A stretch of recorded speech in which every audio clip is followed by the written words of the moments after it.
receiving from Qatar through the five-member panel.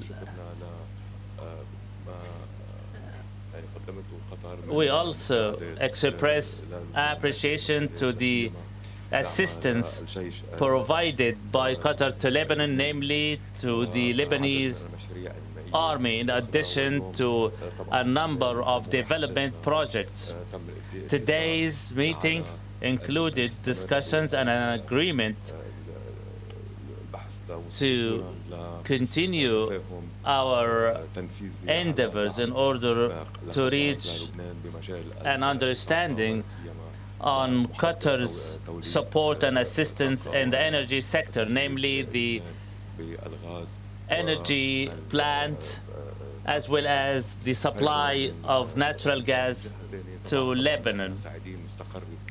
We are pleased to see dust settling here in the region, and we hope it will extend to the entire region, and we are looking forward to their visit to Lebanon. It was an opportunity to give His Royal Highness the Emir of Qatar and His Excellency the Prime Minister, Minister of Foreign Affairs, first-hand information on the achievements we had in Lebanon, namely with respect to the reforms, the restructuring of the state authorities on the basis of the principles of competitiveness and transparency. Also, the project's reform plans on the independence of the judiciary, attraction of foreign investment. We are working towards maintaining and spreading the authority of the State of Lebanon on all its territories on the basis of Al-Taif Agreement. At the end of the day, nothing could be achieved without stability, without the total withdrawal of the Israeli occupation forces, namely the so-called 5 points. This morning, today, we continued our discussion with His Excellency, seeking Qatar's support and also the assistance from the international players in order to exercise pressure on Israel in this respect. With respect to the regional issues, from day one, Iran came under attack. We expressed that Israel's attacks constitute violation of Iran's sovereignty as well as the international law. We were pleased that yesterday, as the fruit of Qatar's efforts, dust settled, and we hope a new chapter starts for diplomacy. This is an all-Arab firm stand, as expressed by His Excellency. Not only Lebanon and Qatar, all the Arab states adopt the same firm position. We seek an entire Middle East free from nuclear weapons. And this is an opportunity to remind one and all and each of this particular matter.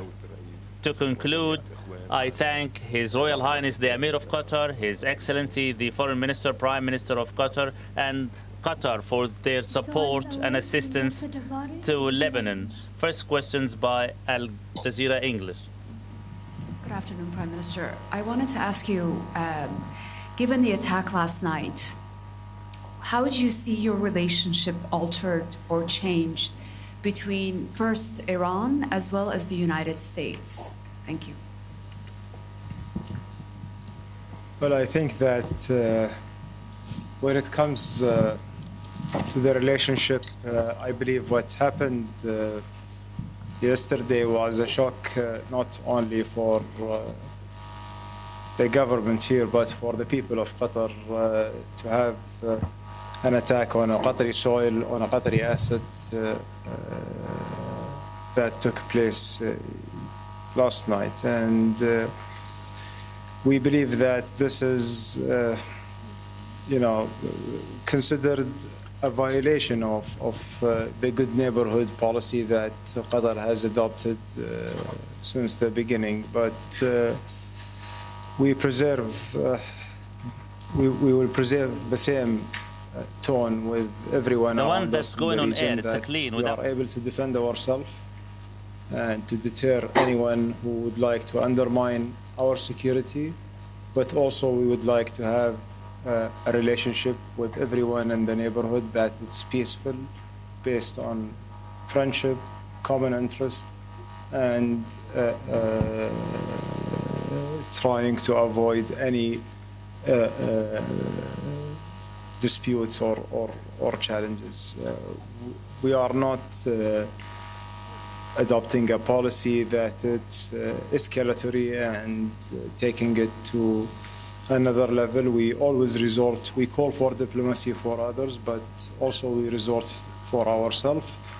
And basically, that will definitely have its scar on the relationship, what happened today. But I hope that by the time that everyone learns the lesson that this kind of neighborhood relationship should not be violated and should not be undermined. On the other hand, with the United States, I don't see that this has any impact on the relationship with the United States. We've been in a very strong alliance and partnership with the U.S. for decades now, and we have demonstrated that this partnership is meant for not only for the sake of the two countries, but also for the sake of the stability and the security of the region. And we have seen how yesterday the Qatari armed forces demonstrated their capabilities in order to defend the entire facility and to ensure that everyone is protected, including American and other friendly troops. So I don't think that there is an impact on the relationship with the U.S., except that the partnership between Qatar and the U.S. is just growing stronger. And I hope that this partnership also and good neighborhood relationship come back to its norm with Iran as soon as possible.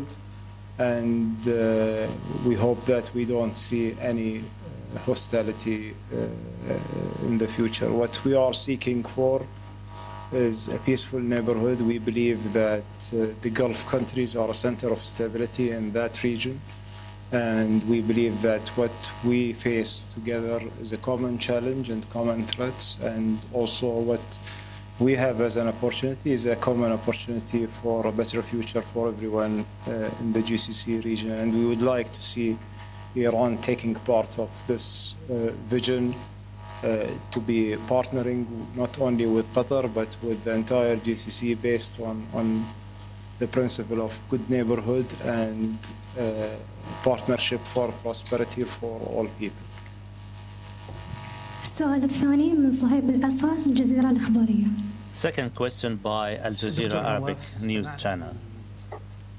Dr. Nawaf Salam, we have heard message of condemnation of the Iranian attack on Qatar. What are the measures to be taken by Lebanon in order to force Israel into an agreement? And do you think, to what degree will Hezbollah would observe the agreement so long as Israel continues with their violation and refusal to withdraw? As I stated earlier, we are doing our best in order to demonstrate and enforce our authority on all the Lebanese territories on the basis of Al-Taif agreement, which we are bound to comply with.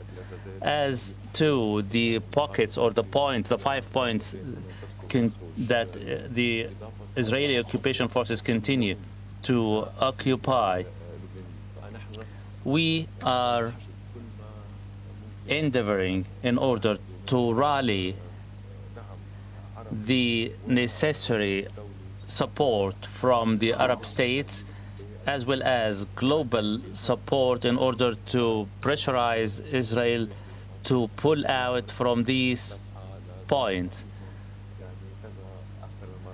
On repeated occasions, I spoke to His Excellency seeking Qatar's support to Lebanon in this respect.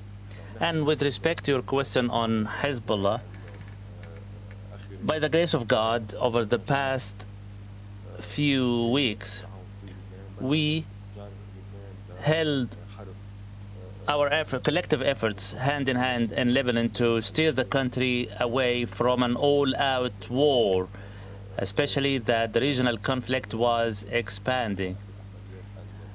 Today, the military operations have been halted, and we are looking forward to a new chapter of diplomacy as expressed by His Excellency, the Foreign Minister of Qatar. Al-Arabi Television. A question to the Qatari Foreign Minister. You stated that Qatar reserves the right to respond as well as the diplomatic and legal measures. Can you explain what are these measures and how optimistic are you on the ceasefire established between Iran and Israel, especially that recent violations were monitored this morning? A last question. Following this ceasefire, is there a possible agreement to have a similar ceasefire in Gaza Strip? With respect to the diplomatic and legal steps, they are currently being examined by the State of Qatar. Yesterday, the State of Qatar presented a brief statement to the Security Council on the events, and today an emergency meeting of the GCC member states. We are not seeking escalation. We are seeking diplomatic solutions, as always been the habit and practice of the State of Qatar. We aim to put an end to any conflict or crisis through negotiating table. We cannot stand at the spearhead of any escalation. Again, geography has it that Iran is a neighboring country and we are observing the principle of good neighborhood. However, there is a clear understanding that any violation or attack on the State of Qatar by any foreign country or outside force is unacceptable, and there is a clear mechanism with respect to how to co-live and deal with one another. At the end of the day, this undermines the regional security. And with respect to the second part of your question on the ceasefire, we were delighted following the communication that took place between His Royal Highness the Emir of Qatar and his American and Iranian counterparts that dust have settled. At the end of the day, the matter rests in the hands of the warring parties. Today, we are living in a gray area where none of the warring parties wishes to seem as if the one receiving the final blow. We wish to see a genuine observation of the ceasefire, responsible act by the warring parties, exactly as the State of Qatar had observed with respect to the Iranian attack of yesterday. We hope a total and complete ceasefire be observed between Iran and Israel. At the same time, Israel be pressured in order to observe a similar ceasefire in Gaza Strip. As to Gaza Strip, negotiations are ongoing and officials of the State of Qatar, Arab Republic of Egypt, are in constant communication with the parties in order to reach a common ground with the sponsorship of the United States. We have made progress over the past few weeks, yet regretfully, the Israeli escalation and their belligerence on Iran has delayed these efforts.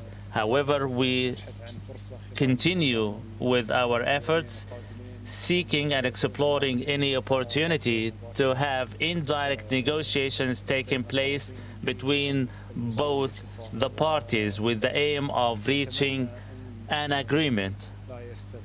We hope that the Israelis wouldn't seize the opportunity of having a ceasefire established with Iran in order to give vent to their belligerence on Gaza, and we call on the international community to impose a total ceasefire on Israel, and Hamas accepts a deal whereby the war comes to an end and all the Israeli captives released, as well as the Palestinian detainees. The last question by TRT, Arabic television. Question to Dr. Nawaf Salam. You stated that you sought assistance from Qatar and Turkey to pressure Israel to pull out from the 5 positions in Lebanon. Is this assistance limited to dialogue, especially that it is repeatedly mentioned that Israel continues with their violation, turning a deaf ear and blind eye to all attempts of dialogue? As I said, we are doing our best in order to rally diplomatic and political efforts to exercise pressure on Israel, starting from the Arab states to the UN Security Council permanent member states, especially that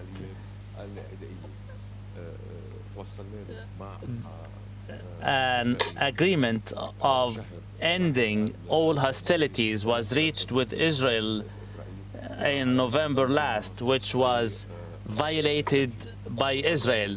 That's why we are seeking assistance to impose or pressure Israel to observe such agreement. His Excellency paid a visit to Lebanon early this year, and today I renewed the invite in order to pay another visit in the coming weeks. And by then, we hope that calm, stability, and peace have been restored in the region. This is an opportunity to encourage all the nationals to visit Lebanon, and also an opportunity to reinvigorate tourism activities in Lebanon. Again, I thank you, representative of the media, and before I leave, I would like to leave a final message to all those listening to and watching us. The State of Qatar, by the grace of God, has adopted strict precautionary measures which proved to be sound and effective. These measures enabled the State of Qatar to come out free of any damage or injury, and I request all to receive and deliver information only from official sources and not to circulate any unconfirmed reports. This concludes the press conference, and we extend thanks and appreciation to the Foreign Minister of Lebanon and his Qatari counterpart. Thank you for being with us here on Al Jazeera. I'm Tom McRae, and you are listening to the Lebanese Prime Minister Nawaf Salam speaking here in Doha, addressing a press conference along with Qatar's Prime Minister Mohammed bin Abdulrahman Al Thani, who reiterated the Qatar's position when it came to the Iranian attack on the US airbase in Qatar, calling it an unacceptable act. He also went on to say it was a shock for both the government and the people of Qatar, and it will cause a scar on our relationship with Iran. The Lebanese Prime Minister also spoke at length about the relationship, the ceasefire that is holding for the moment between Israel and Iran, and also seeking to endeavour to rally the necessary support of Arab states as well as others around the world to pressure Israel to pull out of Lebanon. So that's where we're going to go first of all to our correspondent Zaina Hodder, who joins us now from Beirut. Zaina, can you just talk us through what stood out to you there from the Lebanese Prime Minister in that press conference? Well, over the past 2 weeks, the focus really has been on the conflict between Israel and Iran. But the reality is what the Qatari foreign minister spoke about, and that is Israel's actions in the region, actions that he called irresponsible. Israel continues to carry out airstrikes, drone strikes, on targets in Lebanon. Targets, it says, belong to Hezbollah, whether they're Hezbollah members, Hezbollah's military infrastructure, or weapons depots. As I'm speaking to you right now, there's an Israeli drone flying overhead at very low altitude, this constant buzzing sound. And we are in the center of the Lebanese capital. There are also drones flying constantly over Beirut's southern suburb. We heard Lebanon's foreign minister talk about that November ceasefire deal. Last year, Israel launched a wide-scale attack against Hezbollah and in areas where its supporters live, killing thousands, leaving tens of thousands of people homeless. Now, that wide-scale bombing campaign came to an end in late November when there was a ceasefire deal. But since that ceasefire deal has been put in place, Israel has continuously violated it. Last night, it carried out a wave of airstrikes across southern Lebanon, more than a dozen airstrikes. They were more intense than usual. A few hours ago, there was an Israeli drone strike that targeted a vehicle in southern Lebanon, killing at least 3 people. Those drone strikes that target vehicles are almost daily occurrences since that ceasefire came into effect. So we are talking about dozens of people who have been killed despite the ceasefire. So Nawaf Salam, Lebanon's prime minister, a country really which is not able, to carry out any attacks against the Israelis, that the balance of power is not in its favor, is seeking diplomatic help from Qatar, from other Arab countries, as well as from the United States. The United States, of course, heads the ceasefire monitoring committee. So the Lebanese government has repeatedly asked these countries to put pressure on Israel, but Israel is not responding. Israel believes it is not violating the ceasefire deal and that it is carrying out its terms because the Lebanese state has failed to fully disarm Hezbollah. So, in the words of the Lebanese Prime Minister, now that the dust has settled, we are hoping for diplomatic efforts. So the Lebanese state is hoping that it will receive assistance, first to stop the Israeli attacks, to force Israel to leave certain positions that it still holds within Lebanese territory, because the state believes as long as these attacks continue, as long as Israel occupies Lebanese territory, it will be very hard for it to convince Hezbollah to fully disarm. Thank you so much, Zaina. As always, Zaina Hodder for us there in Beirut. We're going to go to our correspondent, Dorsa Jabari, who has been at the Qatari Prime Minister's briefing in Doha and joins us now. Dorsa, I know that you asked one of the questions there at the beginning of that media conference about how the relationship between Qatar and Iran has changed after the attack on the US airbase here in Qatar. Can you just talk us through the response that you got to that question? That's right. The Qatari Prime Minister, Sheikh Mohammed bin Abdulrahman Al Thani, said that although Qatar wishes Iran all the best, this is now a scar on the relationship between the two countries. He said that the geography dictates who their neighbors are, and they have to maintain cordial relationships and try to be friends. But Iran's attack was clearly a surprise to the Qataris, who got intelligence shortly before the attack was launched on Al Udeid airfield here in Qatar.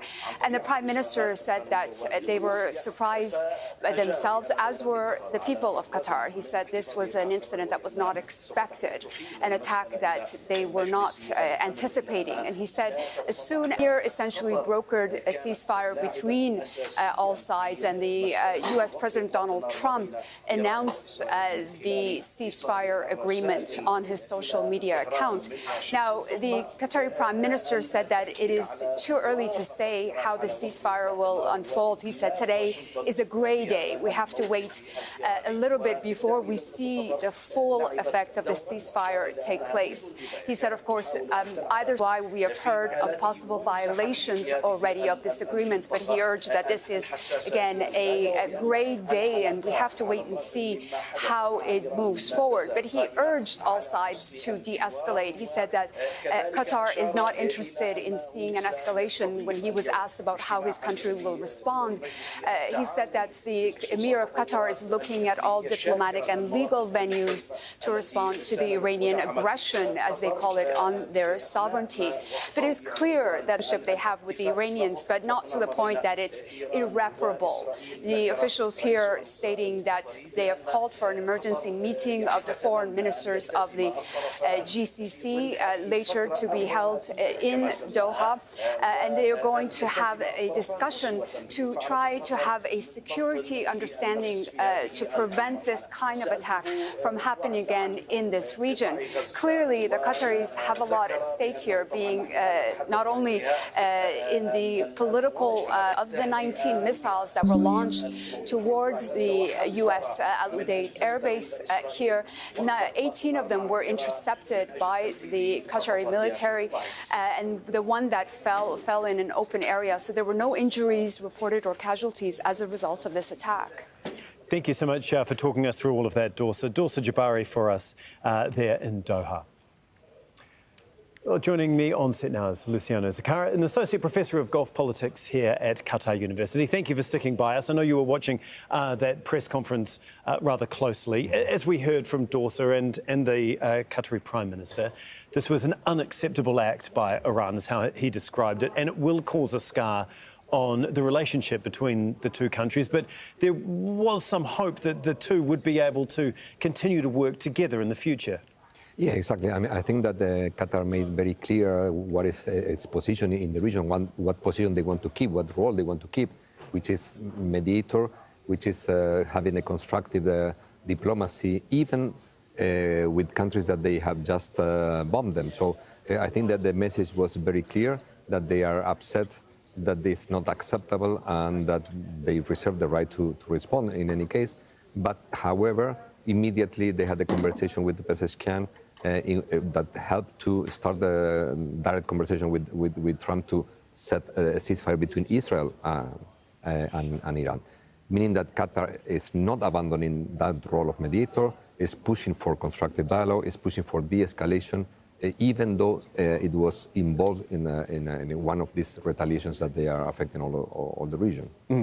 So do you think that this, what happened less than 24 hours ago, can be put to one side now between the two of them, this Iranian attack on the US airbase on Qatar soil? That can be put to one side, and the two countries can move on pretty quickly from here? I think it was more or less clear from the Prime Minister's speech. Of course, they cannot forget what happened and they cannot forgive what happened. But it doesn't mean that they will not continue. I mean, even though the Iranian ambassador was summoned, this will not mean that they're going to close embassies, or they're going to call back the Qatari ambassador back to Doha. And they still have a lot of things in common.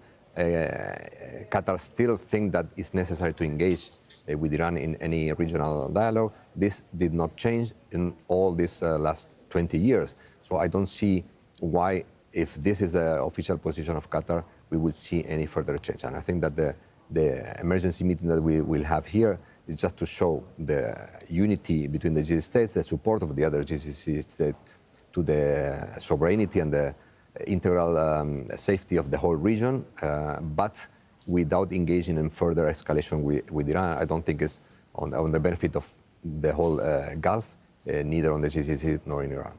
Thank you so much, Luciano. We really do appreciate you talking us through all of this. We appreciate it. Moving on now, Iran's military chief has denied Israeli accusations that a ceasefire has been violated. Israel says missiles were launched towards the country soon after the agreement came into effect. Defence Minister Israel Katz says he has instructed the military to respond forcefully and that Tehran will be targeted with high intensity. Well, the reported Iranian attack came less than 2 hours after the Israeli government agreed to a ceasefire brokered by US President Donald Trump. Israel released a statement denouncing it removed what it called a dual immediate existential threat from nuclear weapons and ballistic missiles. Here's some of what it said. Israel thanks President Trump and the United States for their support in defence and their participation in eliminating the Iranian nuclear threat. It went on to say, in light of achieving the objectives of the operation and in full coordination with President Trump, Israel has agreed to the president's proposal. Israel will respond forcefully to any violation of the ceasefire. And Israeli citizens must continue to strictly adhere to the Home Front Command's instructions until full compliance with the ceasefire is confirmed. Iran's Supreme National Security Council says Israel was forced to accept defeat after nearly 2 weeks of direct conflict. In a statement, it said the divine reward for this profound and meaningful conduct by the people, the prudence and effort of the fighters and the wise leadership was the victory and support that forced the enemy to retreat, repent and unilaterally halt its aggression. It went on to say the proud and great nation of Iran is informed that the armed forces of the Islamic Republic of Iran, without the slightest trust in the words of its enemies, remain armed and ready to deliver a decisive and regret-inducing response to any further hostile acts. We're going to discuss all the latest developments shortly with our correspondents in Washington, D.C., Amman, as well as Tehran. We're going to go first, though, to Ali Hashim, who stands by for us in the Iranian capital. Ali, there's been conflicting reports about exactly what has been happening over the last hour or so. Israel accusing Iran of violating the ceasefire by firing 2 missiles. Can you just give us the latest response we're getting out of Tehran? Well, it's another day in Tehran, and of course, as we heard these reports of Iranian missiles being launched towards Israel, the Iranian chief of staff denied completely that there were any missiles launched from Iran at that time. However, there's an IRGC official that said Israel has been operating till 9 a.m. in some areas in Iran. So there are now counter accusations from both sides. However, there's no evidence for now that the cessation of hostilities or the ceasefire is in a way in danger for now. However, we heard also from Iran's foreign minister.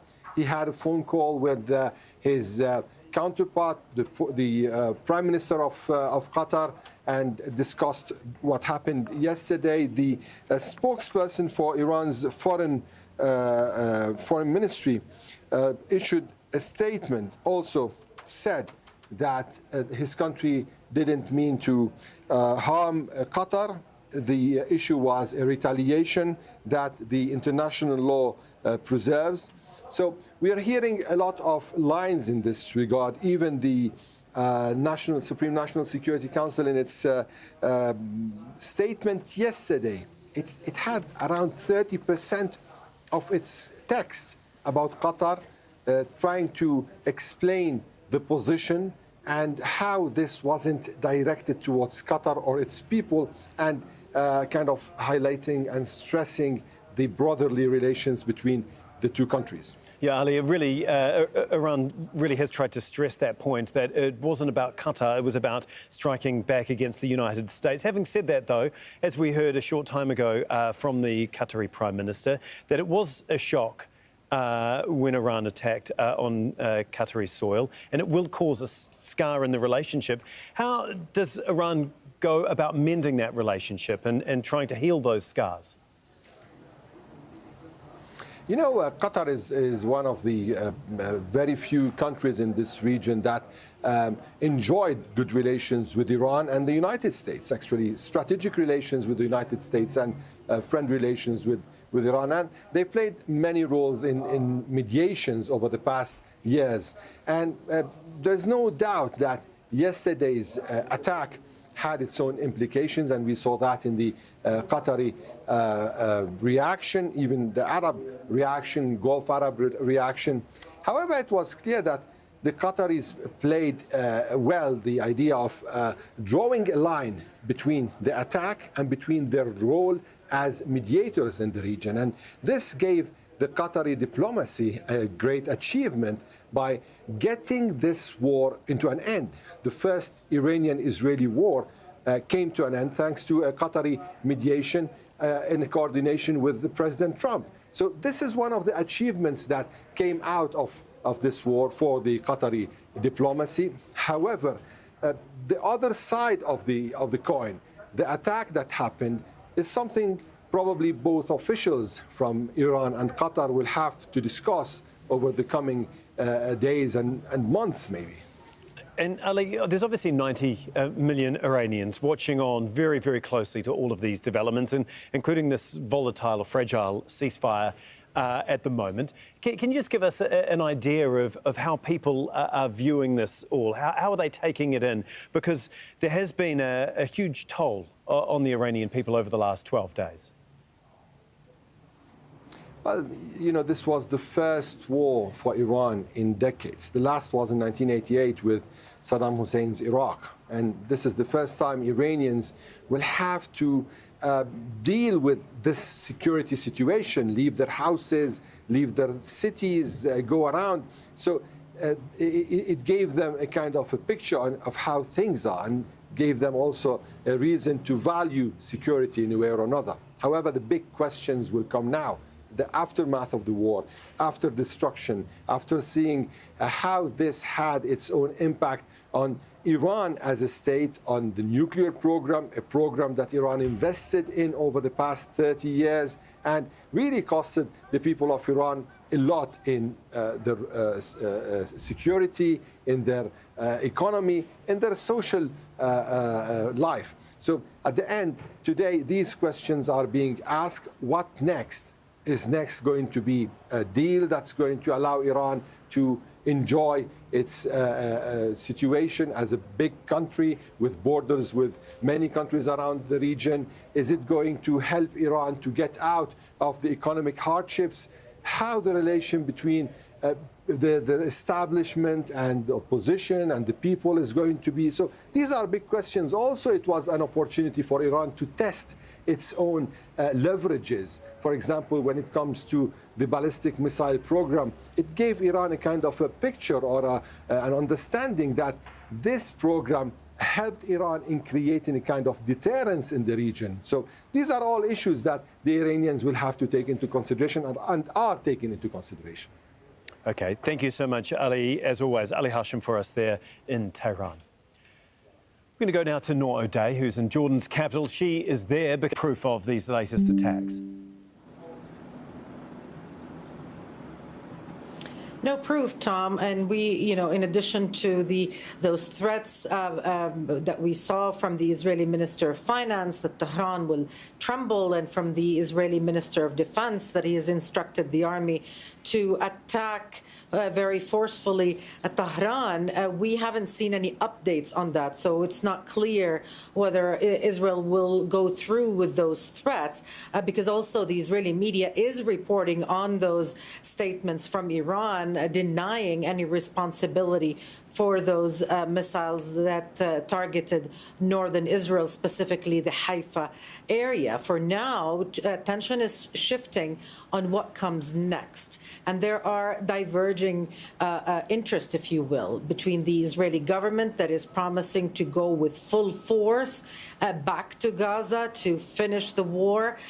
Some very important ministers in that coalition talking war, others reporting and leaking to the media that Israel is now amenable to indirect talks that may be held in Cairo later on. And so that is really where the shift is focused, because also the families of the Israeli captives and opposition figures are taking attention back to that. This is a divisive issue in Israel, and Netanyahu will have to answer about what happens next, in addition, of course, to taking credit for what he considers a historic victory and tallying up all those achievements. He has to answer about all the other wars that he's conducting around the region. Yeah, no, obviously Netanyahu touting this as a great victory for the coalition government as well as the country of Israel. But can you just talk us through the range of reactions there to the ceasefire in particular? Because not everyone, especially in his coalition government, will be really happy about ending this conflict.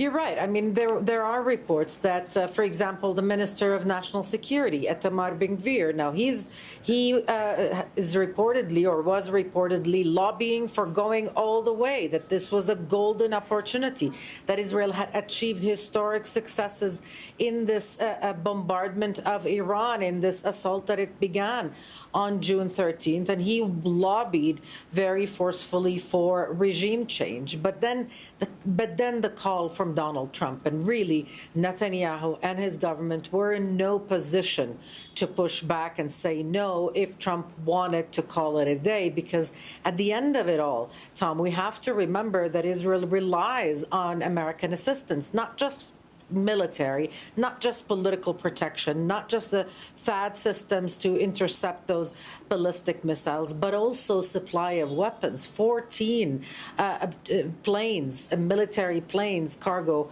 planes came to Israel from the United States during those 12 days of confrontations, carrying weapons. And Israel was running low on the supply of air defense missiles.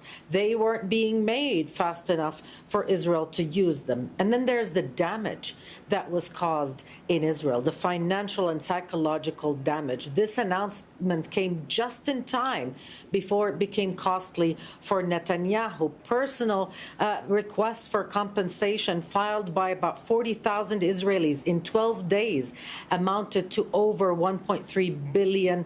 That's in addition to nearly $200 million that this war cost the Israeli government every day. So a lot of costs adding up, in addition to unprecedented damage, of course, from those large ballistic missiles.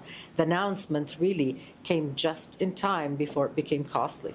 Noor, as always, thank you so much. We really do appreciate that update. Noor O'Day for us in Amman.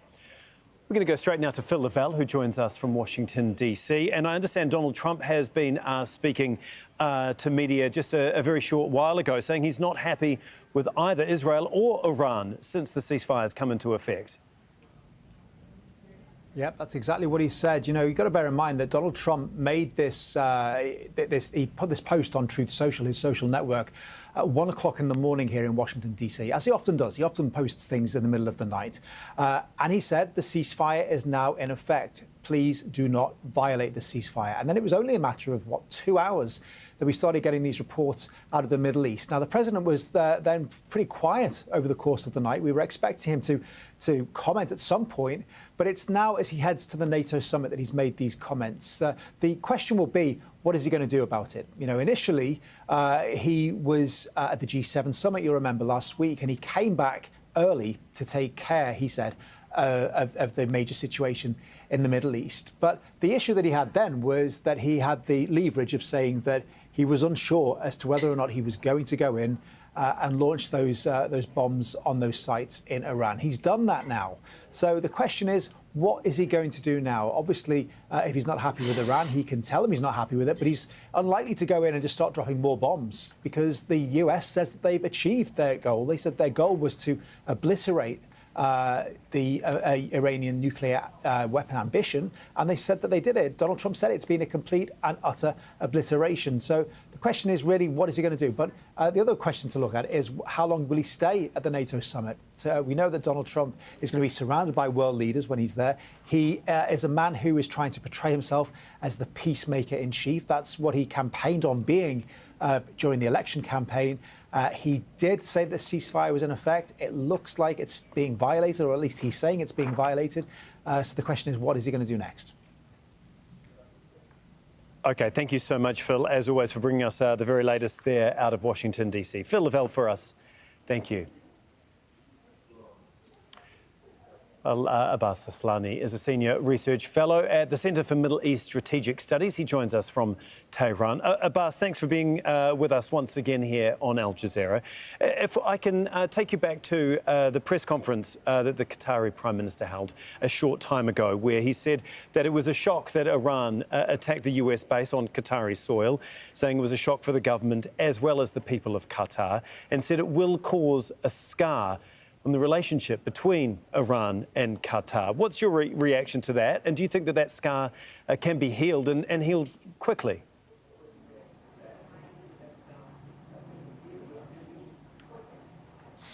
I think, this could be recovered, as Iran's foreign minister also got in touch with his Qatari counterpart to make sure that what Iran did was, through the attack on the Al Udeid air base, was a self-defense against U.S. aggression, and it was not meant to be against Qatar.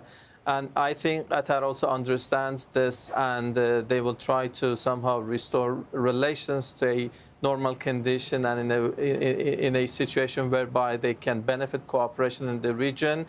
And the efforts by Qatar for de-escalation and mediating for a ceasefire indicates that Doha also understands the situation, and they are trying to resolve the situation. I don't think that this could create a significant problem in the relations. And in the continuation, I think Iran will try to make sure to Qatar and other regional countries that it has no problems with those countries, but also it seeks friendly relations. But the only problem is against the U.S. aggression on Iranian soil.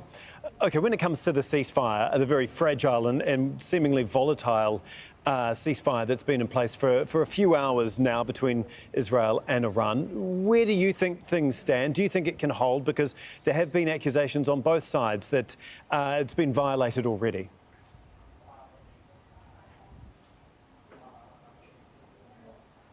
One important point, I was looking again at the statement made by Iran's Supreme National Security Council. I noticed that the statement does not necessarily mention anything about accepting or rejecting the ceasefire by Iran, but the wording is in a way that Iran says that the resistance by the country has forced the enemy, meaning Israel and the United States, to be forced to regret their actions, to accept defeat, and to unilaterally halt their aggression. This indicates that Iran has not said anything explicitly about accepting or rejecting the ceasefire, but it deems that the other party has, accepted the defeat and stopped the aggression. But in the meantime, the statement says that Iran, will not any new aggression go unanswered, meaning that in case that the Israeli side wants to attack and target places in Iran, Tehran will be ready to continue the war. So this makes the situation fragile, as we are hearing claims from the Israeli side that they are saying that Iran has launched missiles, but Iranian armed forces, they rejected and denied such kind of firing missiles against Israel. So that's why I think the situation is fragile. We need a bit more time, maybe a few hours or more days, in order to gauge and to judge that if this could be a lasting ceasefire or not. Okay, just briefly before we've got to let you go, the Iranian leadership have really presented this ceasefire as a victory for Iran.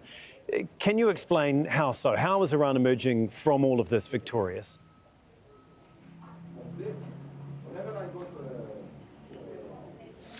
Iran sees this not just a war between Iran and Israel, but it sees a war between Iran versus Israel, the United States, and their allies in the region and beyond the region. So that's why it is framed in a way that Iran's resistance is, yielding results. It was Israel that initiated the aggression. The United States directly, intervened in this adventure. But they also were the same parties who, initially requested for a ceasefire. They asked regional and other players to convince Iran to accept the ceasefire. So far, Iran has not accepted or rejected, but is somehow keeping to the ceasefire terms. And also, in the meantime, from Iranian perspective, the other parties, meaning Israel and the United States, have not been able to achieve a favorable result or outcome from their aggression against the country. They were intending to destroy Iran's nuclear program, which Tehran thinks has not been destroyed as in place. However, there have been damages. And they wanted to destroy Iran's defense capabilities, including missile power. Iran's missile power is yet working, and Iran has been targeting places in Israel. And the last point, which is also important, is that Israelis maybe had the calculation that in the following of an aggression, Iranian people would come to the streets, help Israel against the government and to bring a regime change. But it worked the other way around, people supporting the government, becoming more united against an external threat. And the distrust toward Israel, the United States, and other Western capitals has increased in the country, and increased the level of, accordingly support for the government back here in Tehran and other cities. This is also a significant achievement for Iranian political system here in Tehran. Okay, thanks so much, Abbas, as always, for joining us over the last several hours with your thoughts. We really appreciate it. Thank you. Well, Meryl Rapaport is an editor and writer at the local Call, an Israeli news site. He joins us from Tel Aviv. Now, first of all, Moron, can we begin with Trump's most recent comments, which he's made just a very short time ago, basically saying he is not happy at all with Israel for violating the ceasefire agreement in the first couple of hours of it being put in place. Can you just talk us through how that message is going to go down in Israel? He's saying that he's not satisfied with Israel or with Iran? With Israel. With Israel.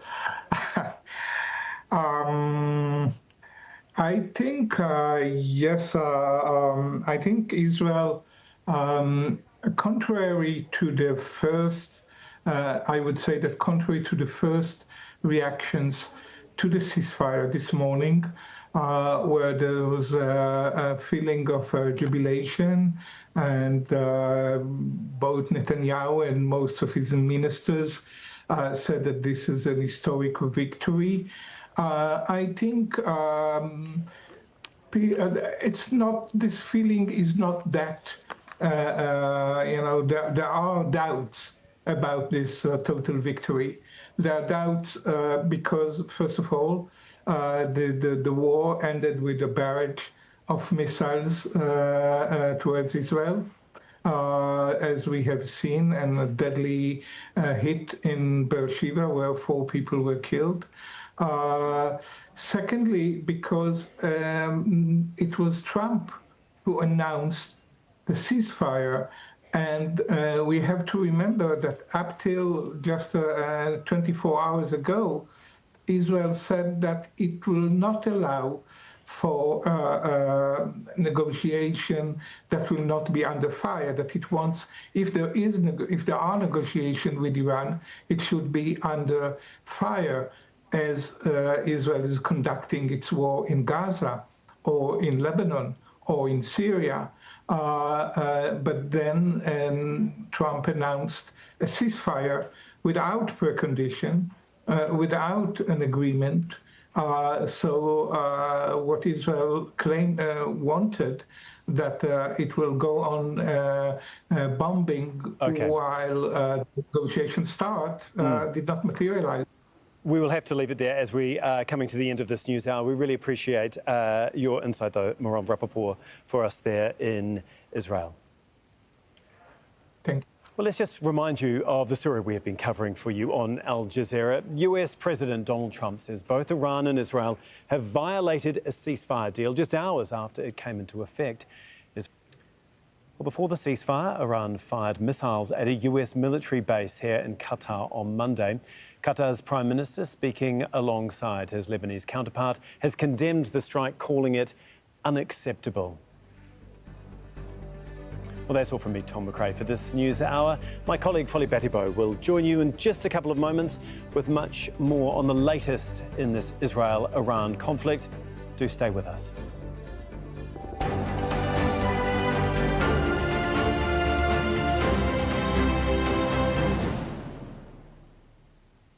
As international alliances shift, where does the global South stand? And what is its vision for human rights and democracy?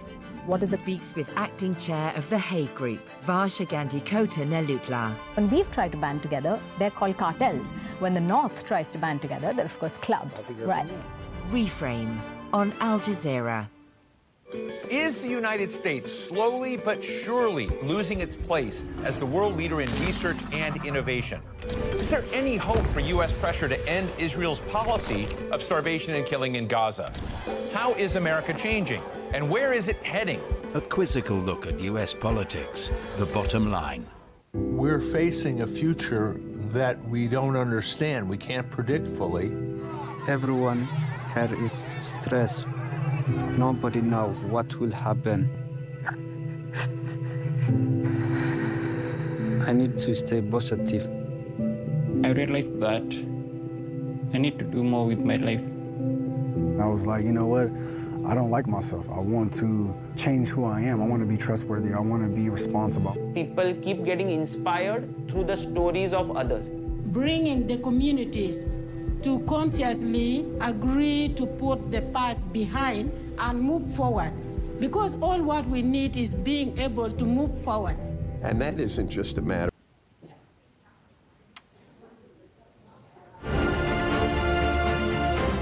Breaking into programming to bring you President Trump and his latest comments as he departs for the NATO summit in The Hague. Let's listen to what he has to say. All I do is play both sides. I'm going now, as you know, to NATO. Some of you are going with me, and I think it's going to be successful. We'll see. I'll let you know. Are you going to be the agreement? It's a new dawn in the Middle East, thanks to the agreement you managed to achieve. What are your future plans for the region, for Saudi Arabia, Israel, Gaza? As you know, Saudi Arabia has done a really good job. It's coming out far faster than I thought. So we're very happy about what's happening with women in the Middle East. No, I'm talking about a new dawn in the Middle East that you managed to achieve last night. Yeah. You know, the region is going to a new place with this agreement.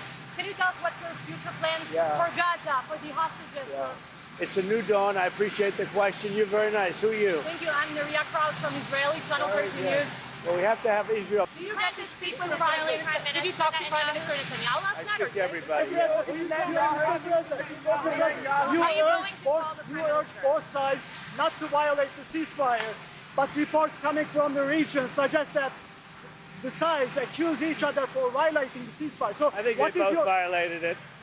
I don't think I'm not sure they did it intentionally. They couldn't rein people back. I don't like the fact that Israel went out this morning at all, and I'm going to see if I can stop it.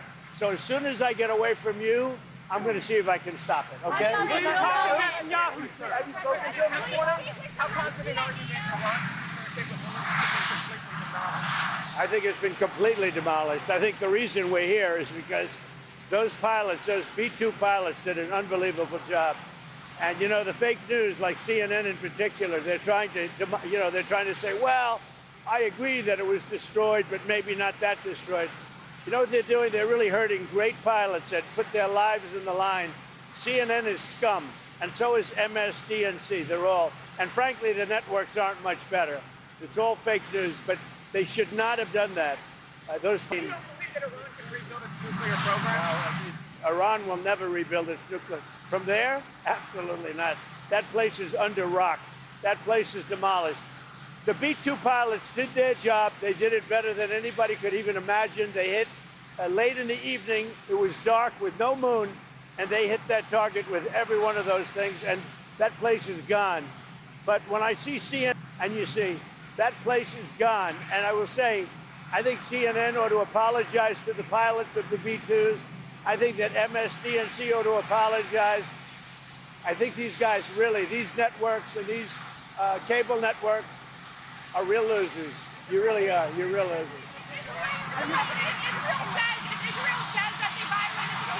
You're gutless losers. I say that to CNN, a gutless group of people. And the people that run it, nobody even knows it's been sold so many times. But the people that run it ought to be ashamed. MSDNC, a guy named Brian Roberts, he heads it. He's a disgrace. He's a weak, pathetic disgrace. Of which I've never seen before. The biggest load that we've seen. I'm not happy with Israel.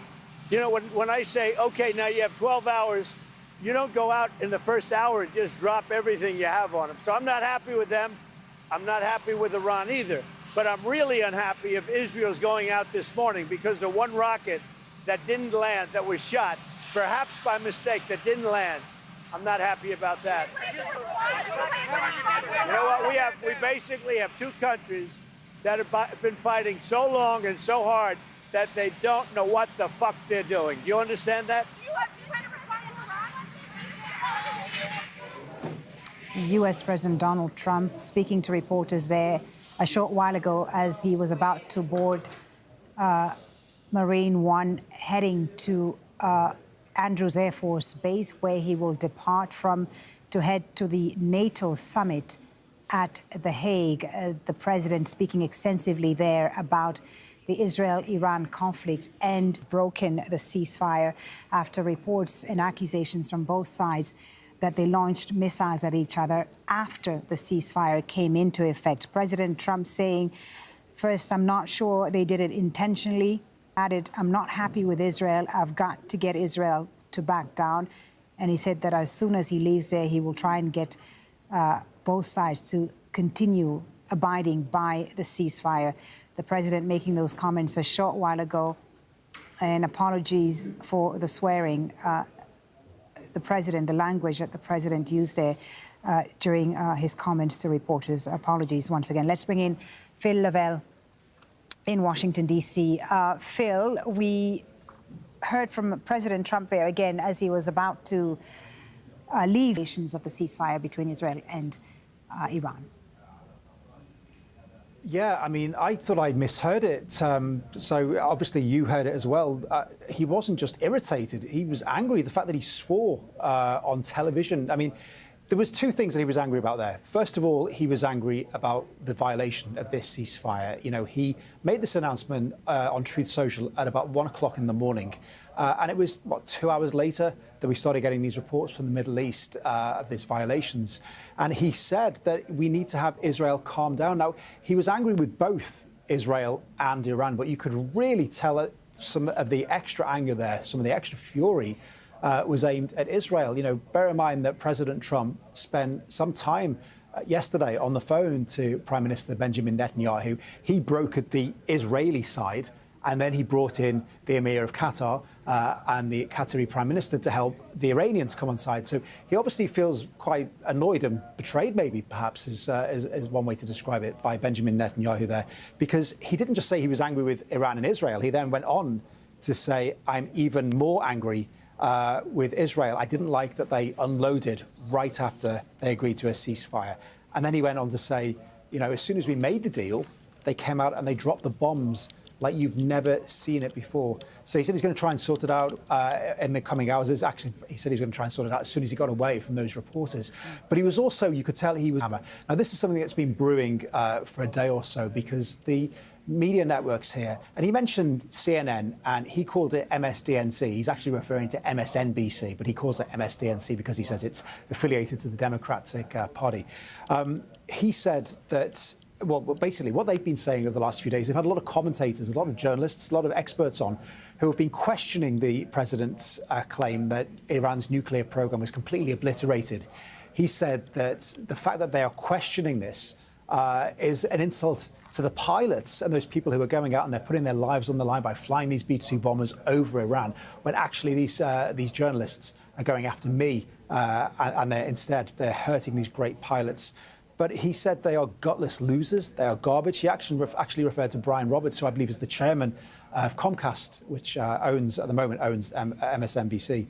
But yeah, he's absolutely furious there. And now he's heading off on his way to the NATO summit. You saw him there as he was preparing to go to Air Force One to take off for the Hague for the NATO summit. You remember for the G7, he left that early. Question is, when he gets to the NATO summit, is he going to stay there or is he going to come back quickly to try and sort this out? Indeed. And quite extraordinary, again, the language the American president used there to describe the situation, saying that Iran and Israel have been fighting so long and so hard that they don't know what the F they're doing, and we won't use that language here. We want to, again, apologize to our viewers who might have been affected by that type of language on our air.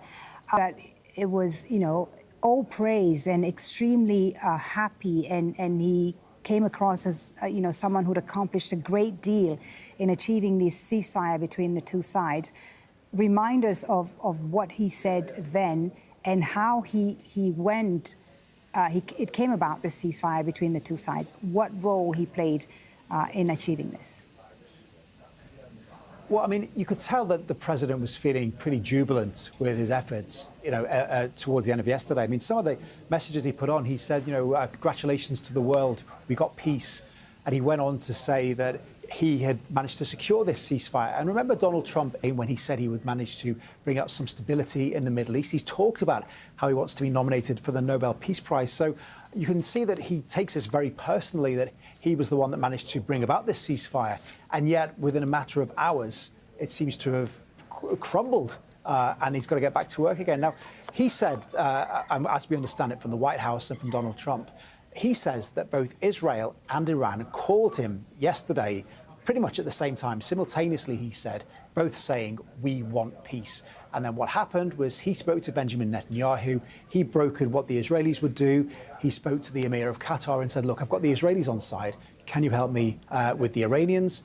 The Emir of Qatar went ahead and did that. The Prime Minister went ahead and did that. At the same time, a team in Washington consisting of J.D. Vance, who is the Vice President, the Secretary of State, Marco Rubio, the Middle East envoy, Steve Witkoff, they were having direct and indirect discussions with the Iranians to try to bring this about. And then that culminated in this ceasefire. But it appears to have lasted, 2 hours, 3 hours? So obviously now the question is what the president is going to do next. Yeah. Previously, the leverage that he had was to threaten to drop bombs on Iran. Remember, he was saying that he was fed up with Iran, he'd run out of patience, and he would drop these bombs on the nuclear sites.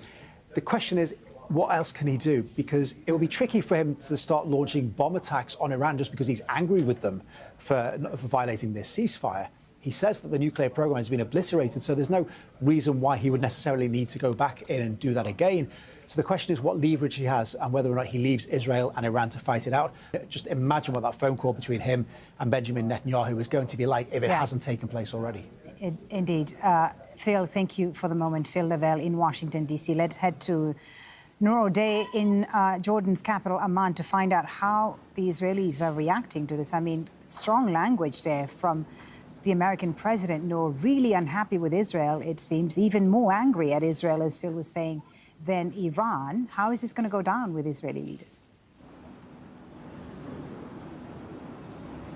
Well, I can tell you that there isn't any official response, but Israelis are confused. Some Israeli outlets, media outlets, are quoting of what Trump said, and that was regarding his post on social media. Now we have him, we had him live in person using unprecedented, almost unimaginable language towards Israel and referencing the wide-scale bombardment, a large-scale attack that the Israeli army announced that included the assassination of a nuclear scientist, at least the claim of that assassination.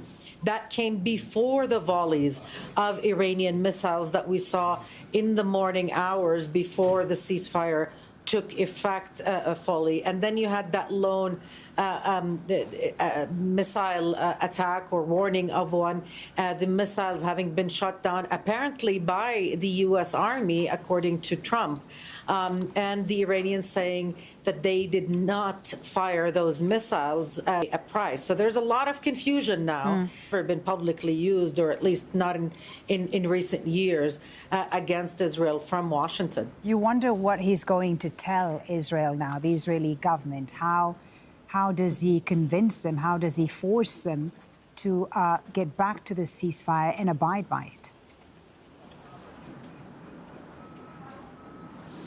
Well, I mean, he can force them. Responsible for the success, the historic success that Benjamin Netanyahu can claim. And he is the one providing Israel with the military and political support and protection, really, not just support, protection from international action, from international accountability, a nonstop supply of weapons and so on, and even the participation of U.S. forces in bombing nuclear sites in Iran. So as someone who can't get this things done, or who is not the boss, if you will, if we're speaking to the psychology of all of this.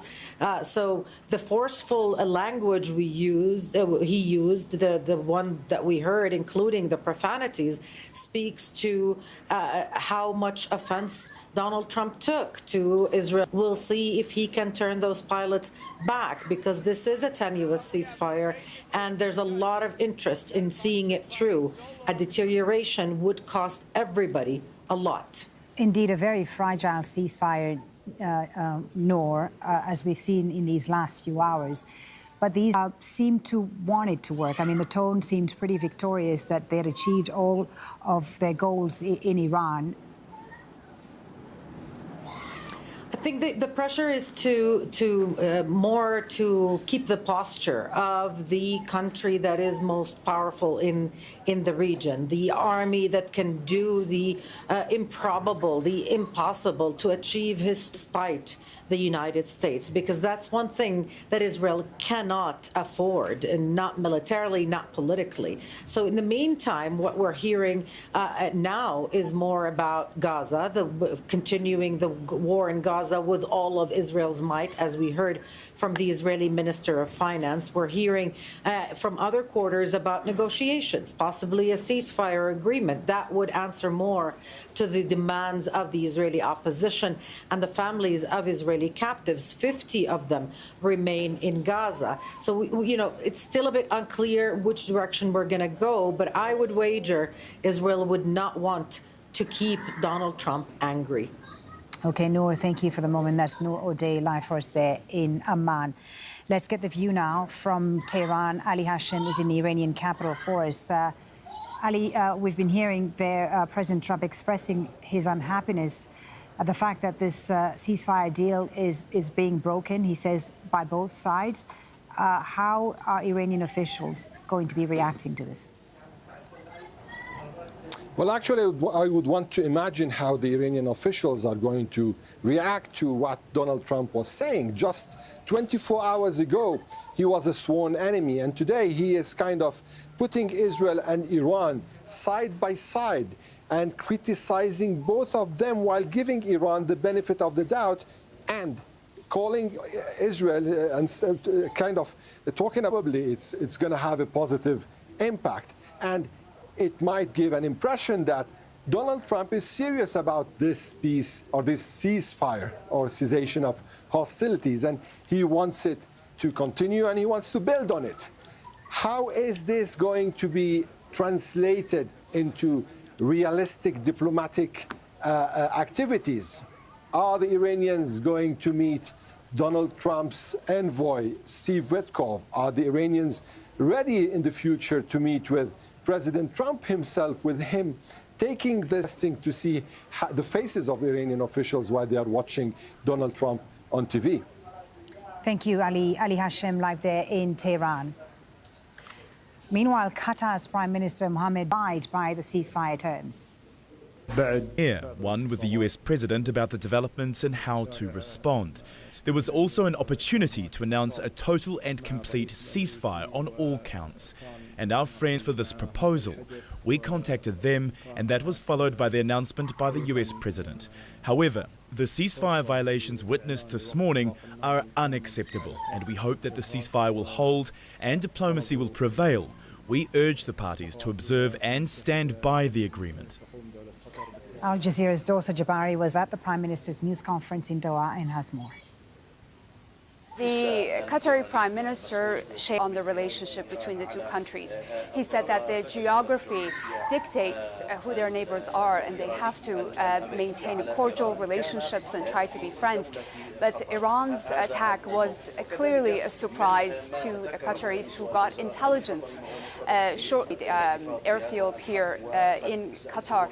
And the Prime Minister said that they were surprised themselves, as were the people of Qatar. He said this was an incident that was not expected, an attack that they were not anticipating. And he said as soon as it happened, the Emir of Qatar, Sheikh Tamim bin Hamad Al Thani, spoke with the US President Donald Trump, and then ceasefire between all sides. And the US President Donald Trump announced the ceasefire agreement on his social media account. Now, the Qatari Prime Minister said that it is too early to say how the ceasefire will unfold. He said today is a gray day. We have to wait a little bit before we see the full effect of the ceasefire take place. He said, of course, either side doesn't want to be seen as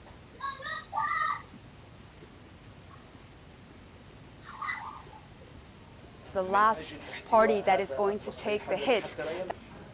You're watching Al Jazeera, a reminder of our main story this hour. US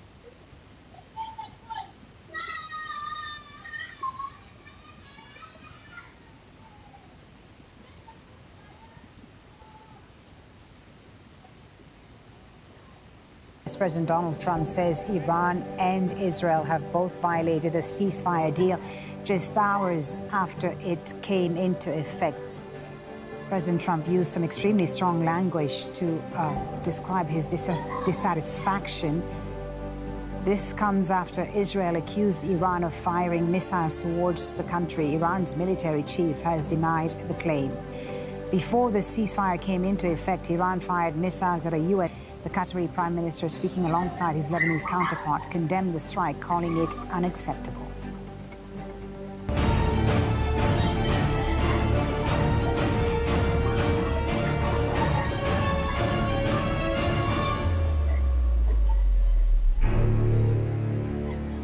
The war on Gaza now, and Israeli forces have killed more than 70 people in Gaza early on Tuesday. They included Palestinians waiting for food. Casualties have been taken to several hospitals at different locations across the Strip. The latest killings follow funerals on Monday for Palestinians who were seeking aid in northern Gaza. The Commissioner General for the UN's relief agency, UNRWA, to operate. Philippe Lazzarini says the Israeli authorities have campaigned against UNRWA, including false accusations that it's a terrorist organization. He says their finances are now at breaking point. Without additional funding, I will soon have to take unprecedented decisions affecting our services to Palestinian refugees across the region. The loss of UNRWA's stabilizing effect on a region increasingly intervening in the face of extraordinary adversity, the United Nations Secretary General has requested a strategic assessment of the impact and exercise of UNRWA's mandate. Well, for more on the situation in Gaza, let's speak to Dr. James Smith, who's an emergency physician who spent several weeks in Gaza recently volunteering on a medical mission there. He joins us from London. Thank you so much for your time. We very much look forward to hearing about your experience in Gaza. Can you tell us there? Well, so emergency medical teams have been going to Gaza now for more than 20 months. For me, that was a measure of a commitment to internationalist solidarity. So to be present and to work shoulder to shoulder with our Palestinian colleagues. That's really what motivates us as healthcare workers and as people who are committed to international solidarity work to enter Gaza. And the situation really over the course of the last 20 months has deteriorated day on day. There is a very powerful rhetoric at play now. We've entered into a new phase of the genocide, this sort of illusion of humanitarianism, if you like, wherein we're hearing that distributions are ongoing, that people are being provided with food every single day. And these distribution sites, I refuse to call them aid centres or humanitarian centres, these militarised distribution sites are also killing people. We have been covering, of course, those attacks on distribution sites. Dr. Smith, we've heard about the medical situation, also the humanitarian situation in Gaza deteriorating. Can you tell us a bit more about the condition? So very little medical aid has entered into Gaza. This is now day 115 of the blockade. More than 50% of essential medicines have ruptured in the Ministry of Health's central stores. This means, of course, that healthcare workers are working with drugs that they wouldn't normally use for patients. They're running Al Hospital and Al Amal Hospital in Khan Yunis. The situation there is beyond dire. The hospitals, of course, have already been besieged and occupied by the Israeli military during the course of the genocide, and there's a very real risk that without immediate intervention, the same might happen again. Thank you so much for talking to us about this and giving us a view there of the situation in Gaza. Dr. James Smith, emergency physician who's just recently been in Gaza here on Al Jazeera, as well as the conflict between Israel and Syria. You can keep up to date with all the latest developments on our website at aljazeera.com. I'll be back with more news on Al Jazeera. In the meantime, do stay with us for Inside Story coming up next, which takes a look at the latest developments in the Israel-Iran conflict. I'm Foliba Thibault. Thank you for watching.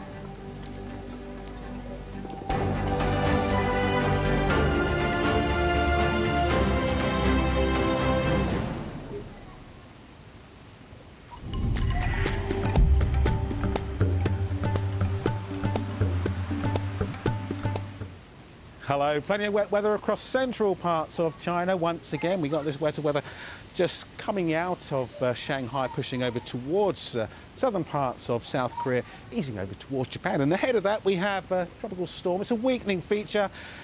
It won't be with us for too much longer. It will throw some heavier showers towards that eastern side of Japan, having said that, but the wetter weather will be across southern and western parts of the country.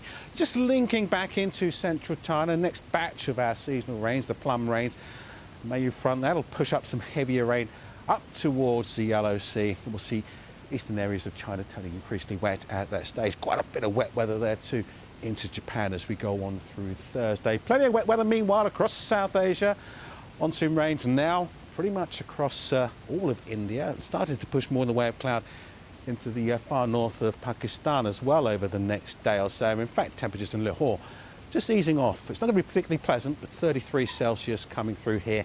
Plenty of showers through northern Pakistan, central areas too seeing some showers, and western areas of India seeing the heaviest of the rain. No sign of any rain across the Arabian Peninsula. It's dry, it's dusty. Highs here in Doha, 42.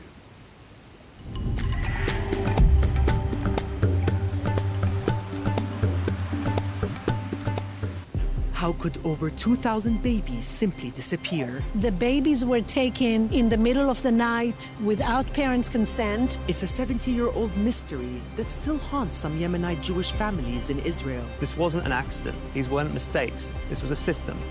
Al Jazeera World hears disturbing allegations of state-sanctioned irregular adoption. The US says it's obliterated Iran's nuclear capabilities, but is that true? Tehran says it's removed all nuclear material before the US airstrikes and insists its know-how can't be destroyed. So, is bombing the answer for Iran's nuclear ambitions? This is Inside Story.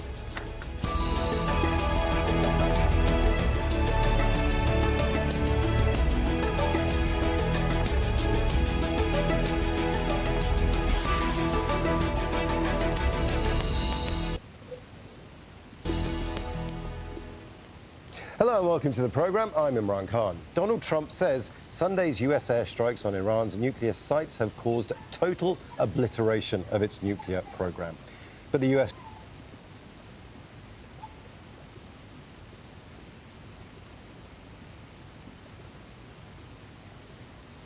Joint Chiefs of Staff says the final analysis is yet to come. The head of the nuclear watchdog for the UN says something similar. It can't assess the damage since the most significant portion of it was underground. Iran's Atomic Energy Agency insists the US attacks won't affect its work and that the nuclear material had already been removed. So, what do we know about the American strikes on Iran's nuclear facilities? How much damage can be done to them easily rebuild? We'll put all of those questions to our guests shortly, but first, this report from Imogen Kimber. The US says it has destroyed Iran's nuclear capabilities, with 3 strikes on the nuclear sites at Fordow, Natanz and Isfahan. Thanks to President Trump's bold and visionary leadership and his commitment to peace through strength, Iran's nuclear ambitions have been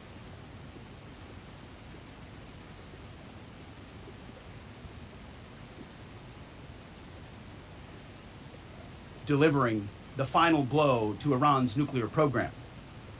And none could until President Trump.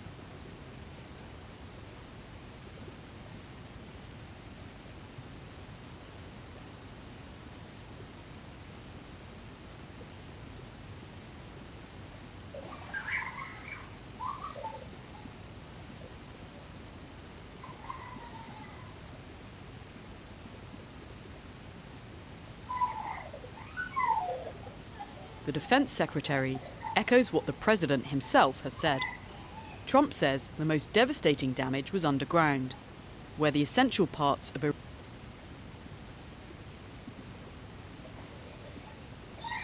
Iran's nuclear facilities are thought to be.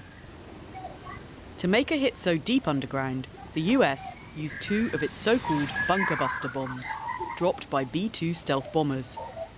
Weighing around 13,000 kilograms, the most powerful conventional bombs can pierce through the ground to at least 60 meters down, then detonate thousands of kilograms of explosives. Only the US is known to have this capability, and it's the first operational use of this weapon. But it's not clear yet how much damage these bombs have caused. Final battle damage will take some time, but initial battle damage assessments indicate that all 3 sites sustained extremely severe damage and destruction. And the US Vice President on the ground there in Iran, but we've seen a lot, and I feel very confident that we have substantially delayed their development of a nuclear weapon, and that was the goal of this attack. The head of the UN nuclear watchdog, Rafael Grossi, says the level of damage can't be assessed since the sites are underground. At this time, given the explosive payload utilized and the extreme vibration sensitive nature of centrifuges, very significant damage is expected to have occurred. Iran has confirmed damage to the sites, but says the nuclear material had already been removed, and insists the civilian technology it has been developing over decades remains. The IAEA and many in the American intelligence have long agreed Iran is not developing a nuclear weapon. But some argue this kind of attack is motivation for Iran to get one. Imogen Kimber, Al Jazeera for Inside Story.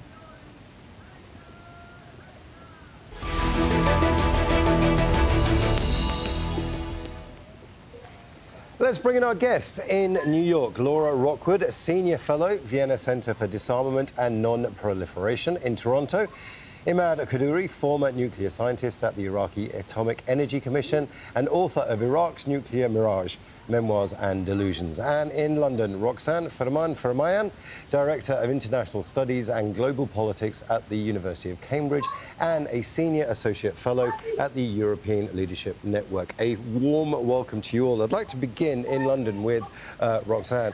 Roxanne, with typical bluster, Donald Trump has said he has obliterated, that's the word he used, Iran's nuclear program. But the truth is, Obliterated is a very, very big word. It's going to take a little while for us to see what the actual damage is. Talk us through what the procedure is to actually confirm this kind of obliteration, to use that word. Well, a great deal of information is going to be coming in on satellite imagery, and in fact, some of the first ones are being reported to have been revealed very recently over the last few hours. And this reveals that there have been hits at 3 different sites in Iran, in Fordo, outside of Isfahan, and at Natanz. And what they have revealed is that so far there has been, the attacks were on target. They did hit each of these sites. And it's very difficult, however, to see what has happened underground.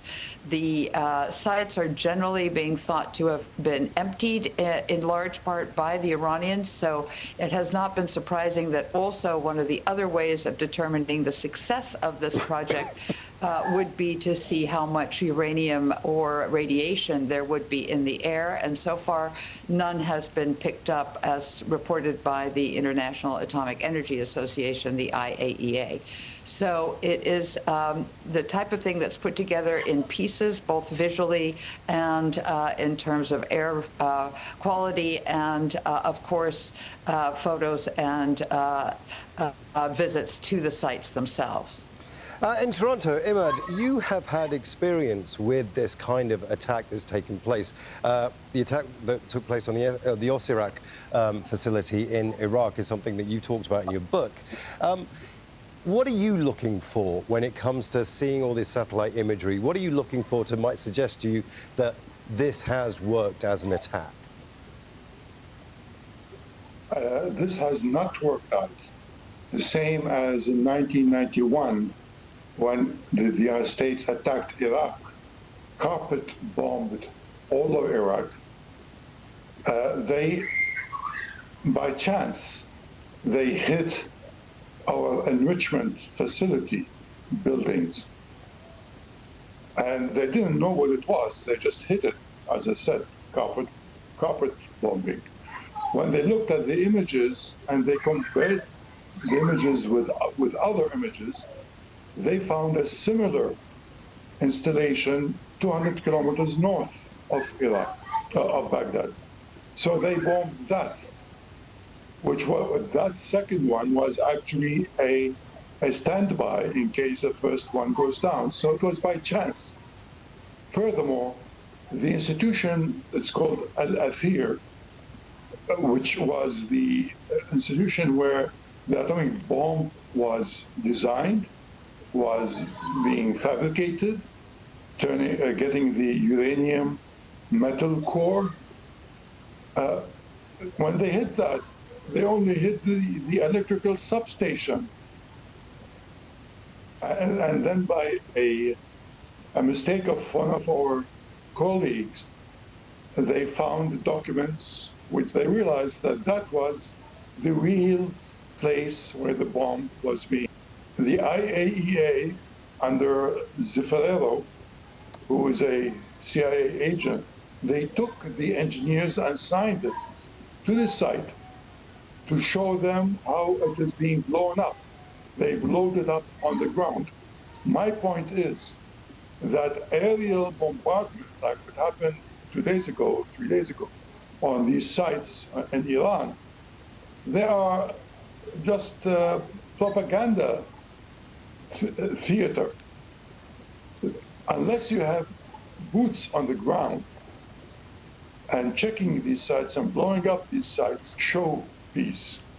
Well, Imad, let me put that point to Laura Rockwood, who joins us from New York. Laura, what do you make of that? That it is just theatrics, that they can't, that this hasn't actually been effective? I think the difference here is with respect to Fordo and Natanz, you're talking about centrifuge enrichment facilities, and centrifuges are extremely sensitive. So if the electrical source of electricity was cut, those centrifuges could spin out of control. So it may not have required a bunker buster to, if you will, kill those centrifuges.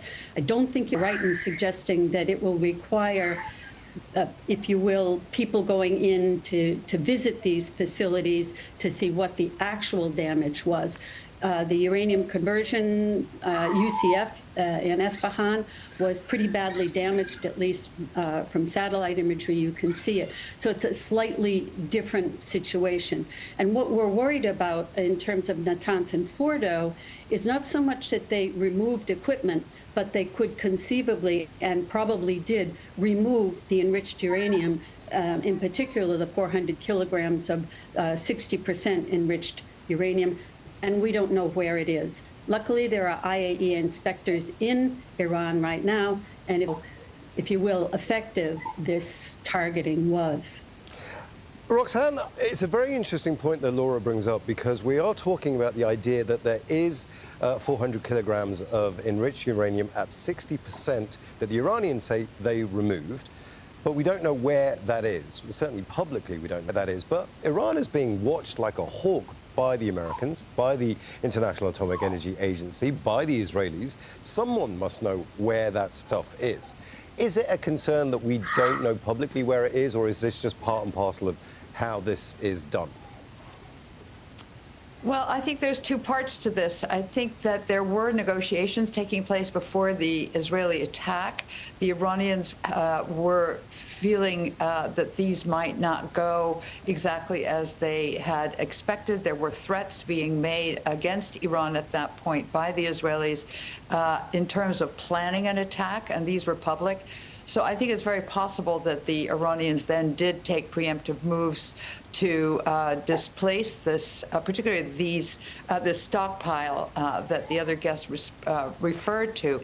And of course, there were Natanz and Isfahan prior to the attack. But what we don't know is that, or we haven't seen so far, is satellite imagery of several days before that, or possibly even weeks. And it is very possible that this was moved over some time. And I agree, I think at least publicly, we are completely unaware of where this material might be.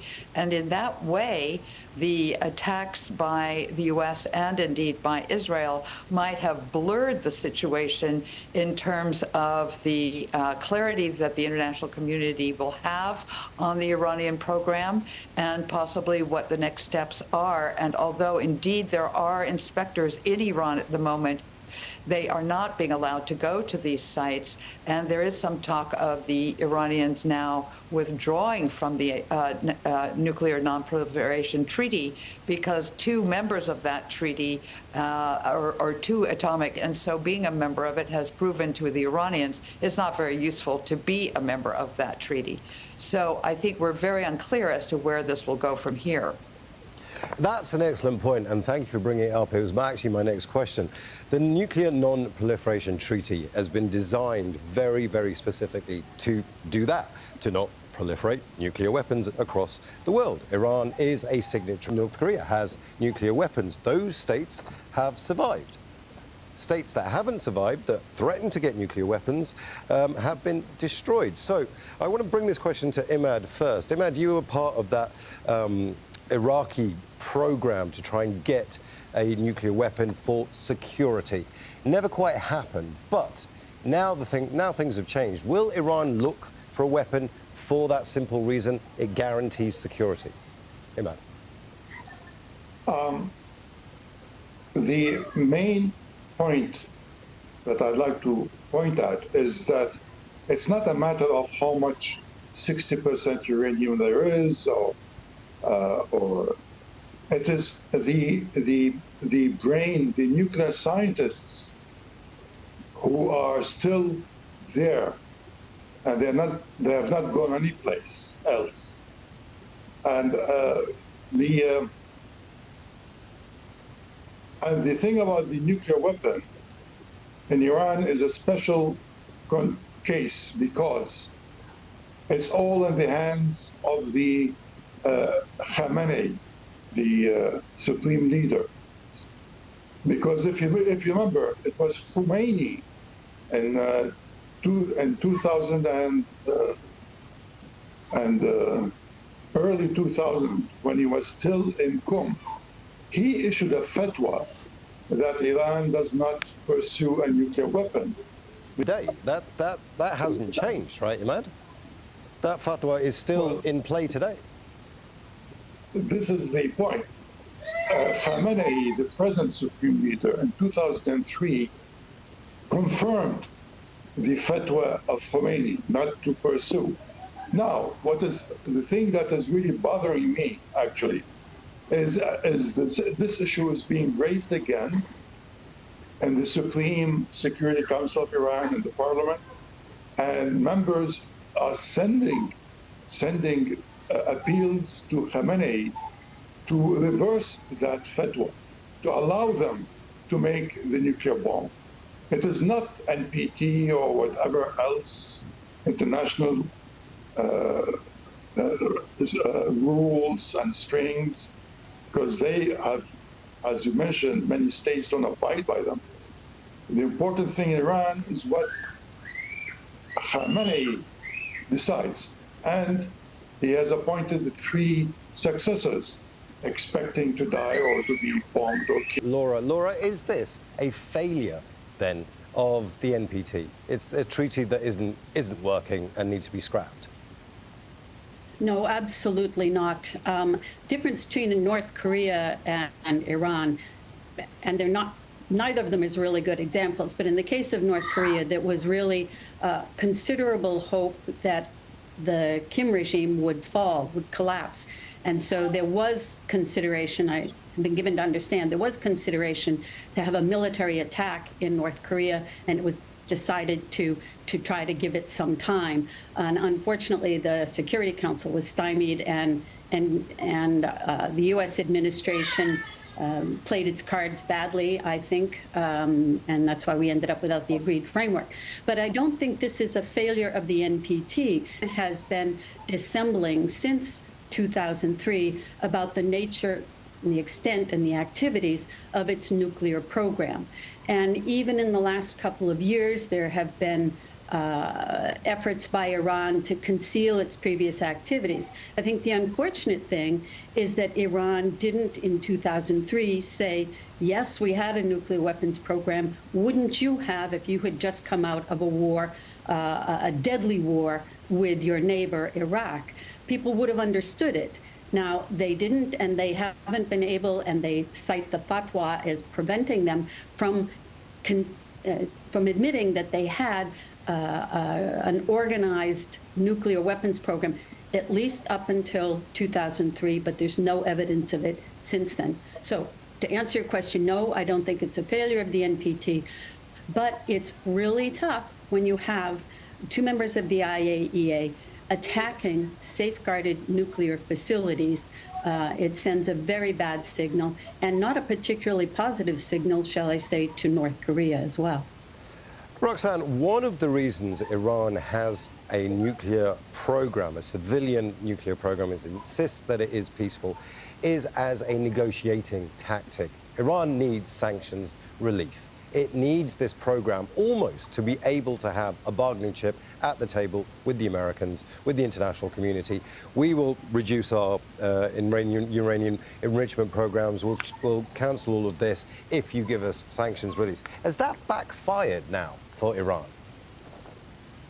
Well, it's a very good point that you raised, because often it's cited as the country that has taken the longest time to develop its nuclear program over the course of 50 years, where other countries have developed nuclear weapons within 4. So clearly the purpose or the will to use this lies in the political rather than in the technical. And I think the leverage it has hoped to use the nuclear program to sway the negotiations for raising the sanctions is clearly one of the main drivers of this whole program. I think that it has not necessarily backfired, because I don't think that this recent attack has set back the nuclear capability of Iran. I think that to address the question you just posed, is this a failure of the NPT? Where I see the failure is that the NPT itself, or the IAEA, has not condemned outright the attack by two atomic weapons states against Iran, and so that has weakened the NPT. I think not only for possibly North Korea, but certainly for other anticipatory states such as perhaps Saudi Arabia. So I think that what we see going forward on this is that Iran is going to still maintain the fact that it has a capability at the negotiating to a complete reduction of enrichment, or whether it will insist on being able to maintain enrichment at 3.6%. Imad, it's a very interesting point here. It doesn't matter if you destroy Natanz. It doesn't matter if you destroy Fordo. It doesn't matter if you destroy Isfahan. The knowledge that Iran has is out the bottle. The genie's out the bottle. That knowledge is still there. Imad, it's very difficult to walk that back once you have that knowledge. But how easy is it to rebuild after an attack like this, if indeed it was obliterated? Let's use Trump's word. If it was obliterated, how long will it take for Iran to get back to this point, Imad? I don't take Trump's words. He speaks from both sides of his tongues. Now, but as to your question, in Iran are already facing the problems they have been inflicted with and going back to their original ideas. Again, I come to my point. It's all in the hands. We are talking about two things. Enrichment has been talked about with these two. Khamenei and his three successors, potential successors. We don't know who they are. We don't know if they are pro-nuclear bomb or not. And it's all in their hands.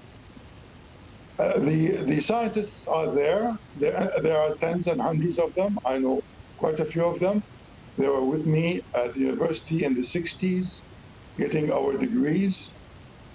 And they are now working, even as we speak, working on reconstituting the whatever program the leadership is asking.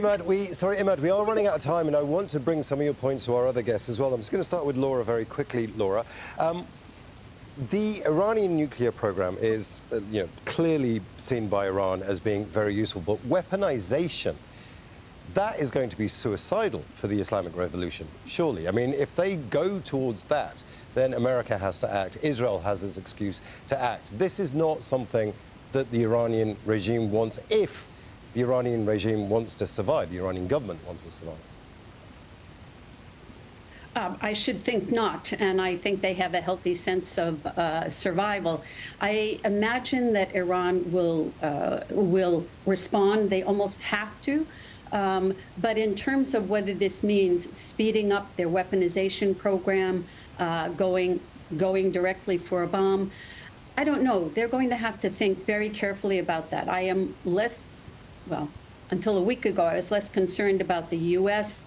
Bombing Iran to get rid of its weaponization program, but now I'm not so sure. I was convinced it was going to be Israel. But I do want to mention something, and that is that the Director General has been pretty consistent about it.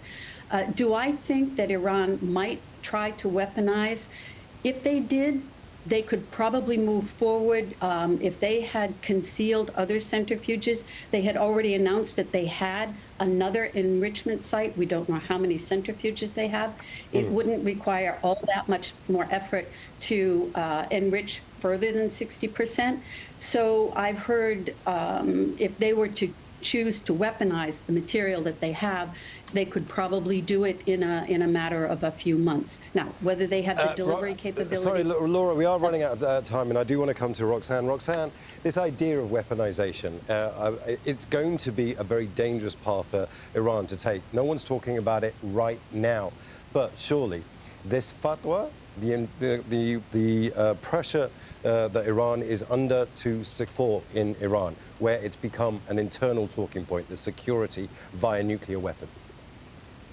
Well, it's become an increasingly important political football as the pressure on Iran has grown, particularly over these last couple of years with the beginning of the war in Gaza and Israel's offense towards a number of the different parties aligned with Iran.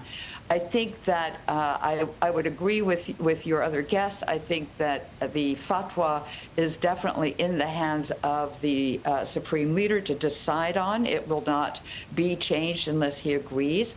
On the other hand, I think there's certainly a possibility that there's been some further action on weaponization simply because Iran is so vulnerable. It's very isolated. You don't see other states coming to its rescue at the moment. And so it could very well be developing, for example, a rudimentary bomb that would not be set up to go into a sophisticated missile delivery system, but that could be used to protect the country should it be further attacked. Now, this has not been officially, I'm projecting here, this has not been officially agreed, and only Trump is saying that he does not agree with the assessment of his intelligence community. The intelligence community in the United States and elsewhere has said, but I think it's one of those temptations. Sadly, we're out of time now, but I do want to thank all our guests, Laura Rockwood, Roxanne Farman-Farmayan, and Imad Khadouri. And I want to thank you as well for watching. You can see the programme again anytime by visiting our website, aljazeera.com. And for further discussion, go to our Facebook page. That's facebook.com/AJ Inside Story. And you can also join the conversation on X. Our handle is @AJ Inside Story. From me, Imran Khan, and the entire team here in Doha, bye for now.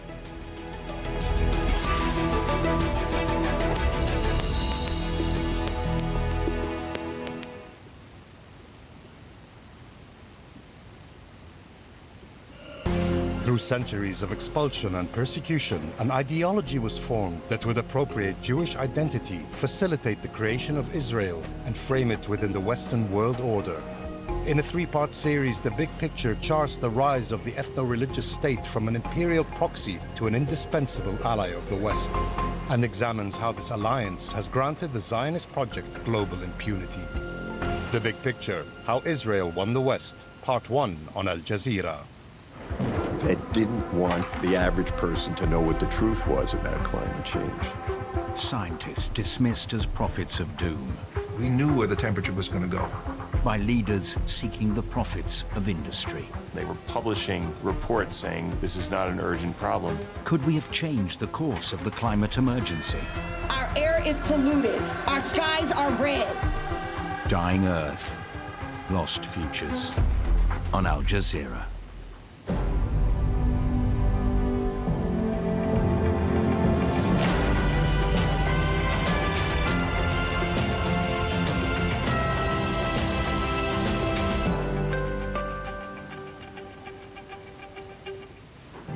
An angry Donald Trump accuses both Iran and Israel of violating the ceasefire he announced.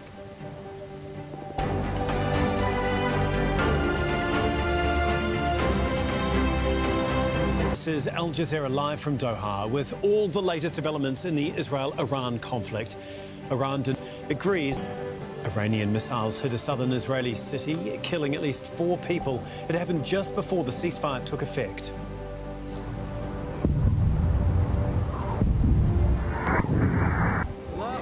Qatar's Prime Minister condemns Iran's attack on the US airbase in Doha, saying it's a scar on their relationship.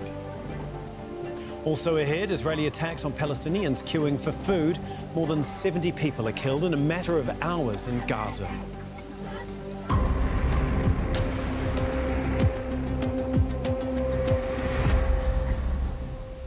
Accused Iran of firing missiles towards the country, which Iran's military chief denies. Trump has warned Israel against retaliatory attacks, saying it would violate the agreement. And in just the past hour, he's spoken by phone with Israeli Prime Minister Benjamin Netanyahu.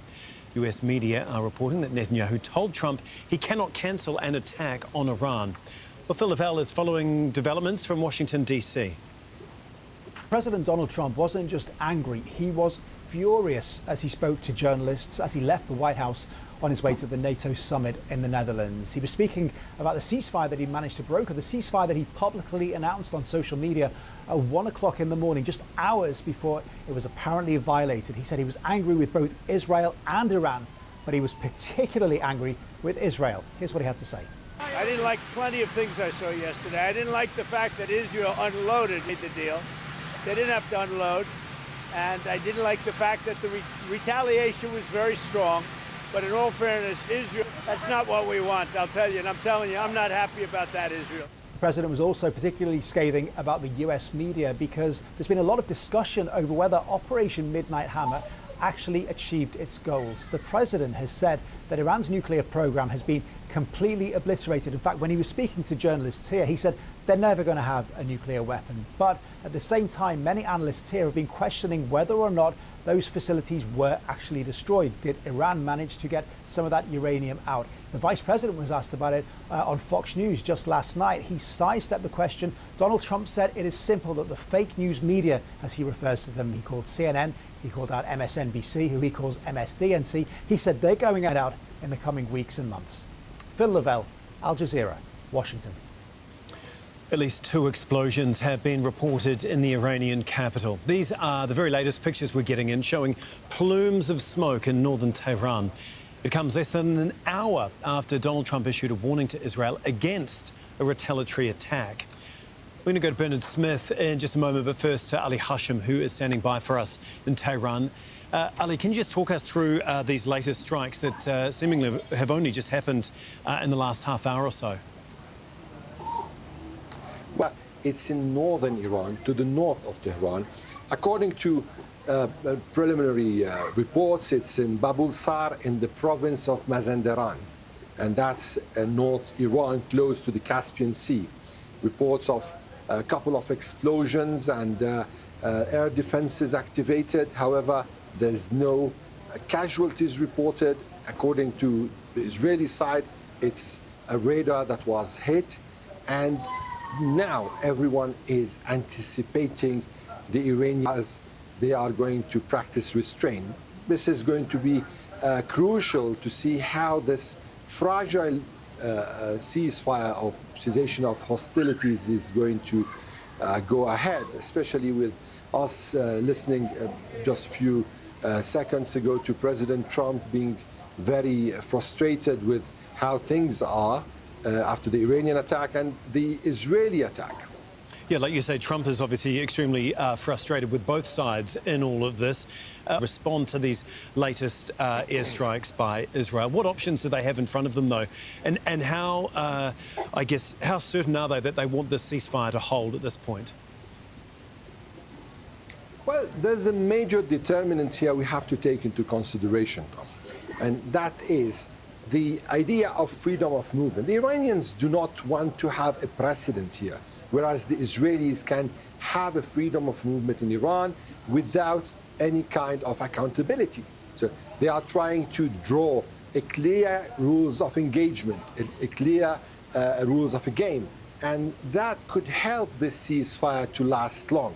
In case this equation is hurt in a way or another, just like what happened now to them, this could be a precedent that can be repeated once and twice in several areas in Iran. Anytime Israel sees or regards there is a threat to its national security, or at least expresses that as a threat to its national security. So it's an attempt or a kind of an effort to put this whole thing into one clear framework. Okay, thank you so much, Ali, as always, for bringing us the very latest there in Tehran. Ali Hashim for us.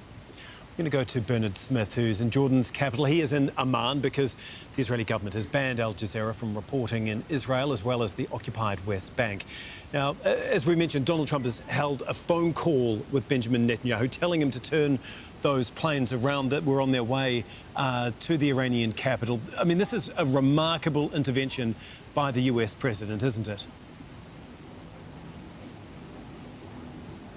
Well, Tom, it's been characterised by various Israeli media as a sort of a lengthy back and forth between Trump and Netanyahu. Trump telling Netanyahu not to attack Iran at all. Netanyahu saying he couldn't cancel the attack. Some kind of response was needed to Iran's violation of the ceasefire. It seemed to end with Trump saying Israel will not attack Iran, but nevertheless, Israel has carried out what it characterises as a symbolic attack. As Ali says, it was at a radar station to the north of Tehran. You see, from the Israeli perspective, in conflict, normally with Hamas in Gaza, Israel wants to be seen to have the last word. And this is partly what this may well be. Of course, Iran is a very different foe than Hamas. We'll have to wait and see whether the Iranians decide to respond or not. But you saw from Trump's frustration, he laid a lot of the blame of the defeat at Israel. Yeah, like you say, Donald Trump clearly very, very frustrated with Netanyahu, and he says that he's even more angry at Israel than Iran at the moment. I mean, how is this all going down with Israeli leaders there, as well as the public? So initial responses to just the last sort of half an hour or so we don't have yet, but originally, before all of this, this was being played as a victory by Benjamin Netanyahu. He said Israel had achieved the goals it set in launching its June 13 attack to destroy Iran's nuclear program and missile capabilities. 22 missiles were fired at Israel just before the ceasefire overnight in 6 waves. 4 people were killed, but that seems to have been the end of it from Iran. And so successful are the Israelis viewing this that one Israeli newspaper is speculating that Netanyahu may even consider calling snap elections. Well, if you think just before June 13th, the Israeli parliament might have been dissolved and Netanyahu might have faced elections when he was facing enormous criticism over his failure to get the hostages back from Gaza. Well, now his fortunes have really turned, and Netanyahu, if he wanted to call a snap election, now for him would be a very good time to do it, the best chance he has of reversing his fortunes. Thanks so much, Bernard. Remarkable how quickly things can change. Bernard Smith for us there in Amman. Qatari Prime Minister Mohammed bin Abdulrahman Al Thani is urging Iran and Israel to abide by the ceasefire terms. Telephone calls were made with the Emir, one with the US President about the developments and how to respond. There was also an opportunity to announce a total and complete ceasefire on all counts. And our friends in the US proposed that Qatar would initiate communications with the Iranians in order to examine their preparedness for this proposal. We contacted them, and that was followed by the announcement by the US President. However, the ceasefire violations witnessed this morning are unacceptable, and we hope that the ceasefire will hold and diplomacy will prevail. We urge the parties to observe and stand by the agreement. Dorsa Jabari was at the Prime Minister's news conference in Doha for us and has more. The Qatari Prime Minister, Sheikh Mohammed bin Abdulrahman Al Thani, said that although Qatar wishes Iran all the best, this is now a scar on the relationship between the two countries. He said that their geography dictates who their neighbors are, and they have to maintain cordial relationships and try to be friends. But Iran's attack was clearly a surprise to the Qataris, who got intelligence shortly before the attack was launched on Al Udeid airfield here in Qatar. And the Prime Minister said that they were surprised themselves, as were the people of Qatar. He said this was an incident that was not expected, an attack that they were not anticipating. And he said as soon as it happened, the Emir of Qatar, Sheikh Tamim bin Hamad Al Thani, spoke with the US President Donald Trump, and then following that conversation, the Emir of Qatar spoke with the Iranian President Masoud Pezeshkian, where the Emir essentially brokered a ceasefire between all sides, and the U.S. President Donald Trump announced the ceasefire agreement on his social media account. Now, the Qatari Prime Minister said that it is too early to say how the ceasefire will unfold. He said today is a gray day. We have to wait a little bit before we see the full effect of the ceasefire take place. He said, of course, either side doesn't want to be seen as the last party that is going to take the hit. That is why we have heard of possible violations already of this agreement. Well, Sultan Barakat is a professor of public policy at Hamad bin Khalifa University. He joins us from York in the UK. Thanks so much for being with us here, Sultan. So much happening so fast. It's really quite difficult to keep up with everything that is going on right now. So if we can go through this step by step with you, that would be fantastic. The last we've heard is that Israel has struck Iran at least with 2 more strikes in the last half hour or so. What do you make of that, especially after Donald Trump was on the phone with Netanyahu, urging him not to go through with these latest attacks?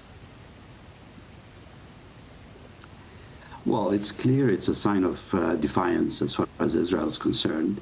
And it is to make the rest of the world, as well as the United States and Trump, understand that it is Israel first.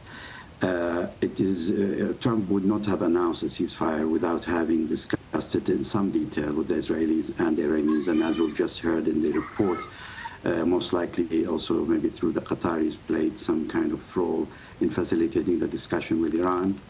And he must have been given the signal that both sides are agreeing to a ceasefire on the basis that, in fact, both sides have started to hurt, not necessarily equally, but there is a degree of hurt. Particularly in the last few days, the damage suffered by Israel, their inability to intercept all the missiles have become greater. So clearly they were looking for a way out. And this last attack on the Al Udeid base was seen as the end of this war. And I think now Trump must be recalculating his position. He would have felt that he's able to control both sides, but I think he must have underestimated the ability of Netanyahu to maneuver and to manipulate the situation. Netanyahu is unlikely to conclude without serious attempt on regime change. He understands that the continuation of the current regime in Iran will mean that if there is an attempt to create a weapon of any scale, it will be accelerated. Sultan, obviously Trump and Netanyahu have had a very close relationship, as does Israel and the United States, obviously. But Trump says he is even more angry at Israel than Iran at this point in time, which is really quite remarkable when you consider how tight they have been. What sort of damage does this do to the long-term relationship, not just between the two leaders, but between the two countries as well, do you think? Well, he must be very angry because he has bent backward to satisfy Netanyahu and the Israeli lobby in Washington. And he has approved that infamous attack a few days ago on the Iranian nuclear sites, despite the fact that he, from the beginning, has been saying, I don't want to go to war. He's very reluctant to be drawn into this conflict. He wasn't really keen at the beginning. He changed his language. He became much more aggressive towards Iran. He ordered the bombing. And he would expect at least that Netanyahu would listen to him. And at this stage, will try and see these things from his perspective, where he is thinking of America first. And America first means that the Gulf has got to remain stable, secure. The energy flow has got to continue. The price of oil globally needs to be under control. There are a lot at stake as far as the United States is concerned. Okay. And of course, it seems like it's all focused on his own personal success. OK, we'll have to leave it there, Sultan. But as always, we really do appreciate your input. We'll talk to you a little later on in the bulletin as well. Sultan Barakat for us in York in the UK. Lebanon's Prime Minister was also at the news conference with the Qatari Prime Minister. Nawaf Salam condemned Israel for its actions in Lebanon and Iran. ممكن أن يستتب ما لم تنسحب إسرائيل. Of course, there can be no stability in Lebanon without Israeli withdrawal from the areas they're still controlling. And with the Prime Minister today and in our previous conversations, we always look for their support in order to pressure Israel to withdraw. Regarding the regional issues, we regard Israel's attacks on Iran as a violation of Iran's sovereignty and an infringement of international law. Rosanna Hodder has more now from Beirut. Over the past 2 weeks, the focus really has been on the conflict between Israel and Iran. But the reality is what the Qatari foreign minister spoke about, and that is Israel's actions in the region, actions that he called irresponsible. Israel continues to carry out airstrikes, drone strikes on targets in Lebanon. Targets, it says, belong to Hezbollah, whether they're Hezbollah members, Hezbollah's military infrastructure, or weapons depots. As I'm speaking to you right now, there's an Israeli drone flying overhead at very low altitude, this constant buzzing sound. And we are in the center of the Lebanese capital. There are also drones flying constantly over Beirut's southern suburb. We heard Lebanon's foreign minister talk about that November ceasefire deal. Last year, Israel launched a wide-scale attack against Hezbollah and in areas where its supporters live, killing thousands, leaving tens of thousands of people homeless. Now, that wide-scale bombing campaign came to an end in late November when there was a ceasefire deal.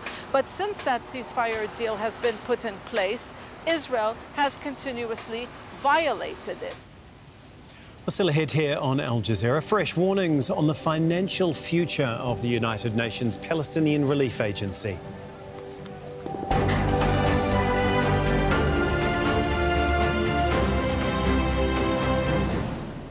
Donald Trump joins NATO leaders at their annual summit. He's expected to push for more military spending, with European members keen to maintain unity. But with growing indications of a far bigger US involvement in the Israel-Iran conflict, can NATO help de-escalate the situation in the Middle East? The NATO summit on Al Jazeera.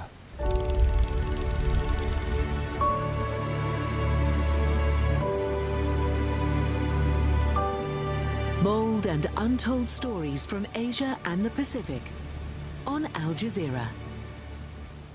Sumud in Arabic is steadfastness. Born 5 years before Israel occupied the West Bank, Ata has spent a lifetime resiliently and peacefully resisting the occupation that confines his life and erodes his land. Witness follows 25 years of his family's unwavering courage and humanity in the face of settler colonialism. Rooted in the West Bank on Al Jazeera. Being a journalist is a privilege. I get to the heart of the story, amplify the voices of those who have been drowned out by the noises of war. It's my driving force. It's what pushes me to take risks. We're just going to try to take a safer position. Digging deep, trying to find the gritty truth, it's a challenge and a huge responsibility. We keep politicians and decision makers in check, show the devastating human cost of their decisions.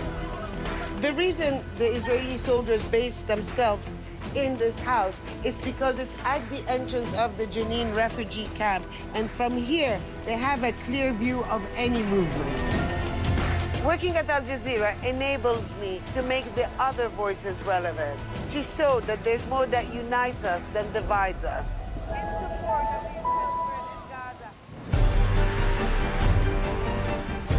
Revealing eco-friendly solutions to combat threats to our planet on Al Jazeera.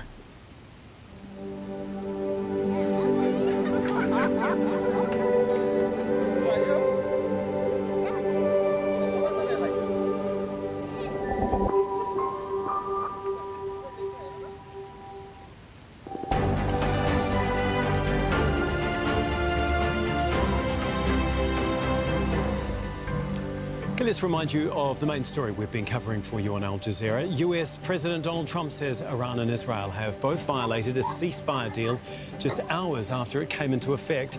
Israel accused Iran of firing missiles towards the country. Iran's military chief denied that claim. Before the ceasefire, Iran fired missiles at a US military base here in Qatar on Monday. Qatar's Prime Minister, speaking alongside his Lebanese counterpart, condemned the strike, calling it unacceptable. Israel's bombing campaign of Iran has lasted more than a week. It's the biggest attack on Iran since the Iran-Iraq war in the 1980s. Our defence editor Alex Skotopoulos looks at how much damage has been done. Israel's bombing campaign on Iran was both relentless and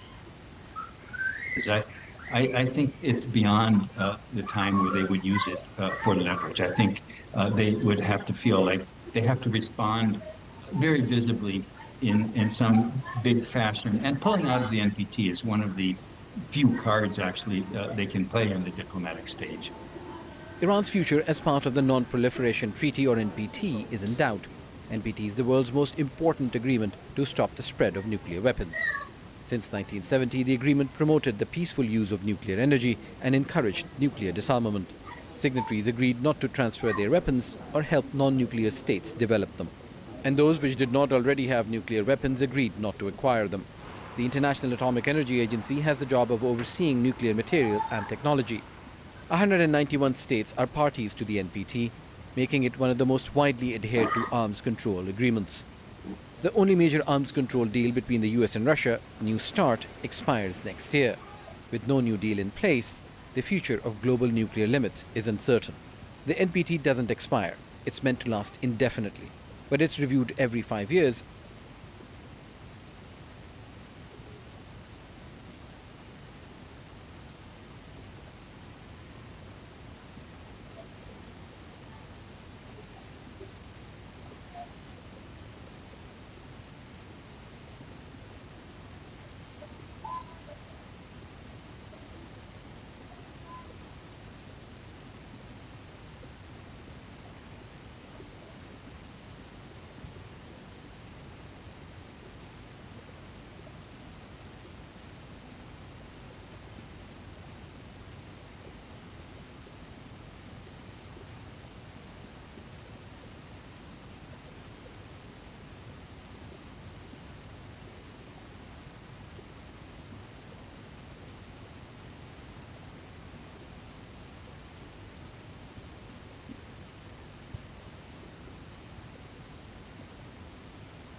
NPT doesn't expire. It's meant to last indefinitely, but it's reviewed every 5 years with growing frustration about the slow pace of disarmament. But the treaty is under strain, whether it's Iran's alleged violations and allegations that some nations are playing a double game. Saudi Arabia, I think, would think about pulling out itself. And there might be other countries.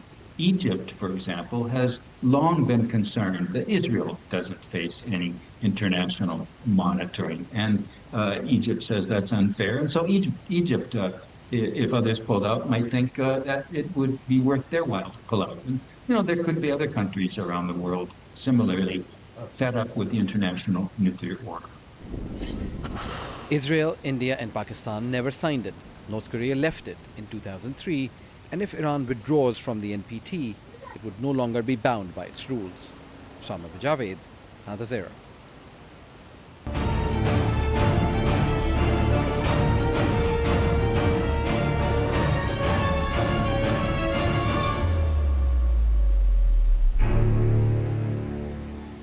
Israeli forces have killed more than 70 people in Gaza early on Tuesday.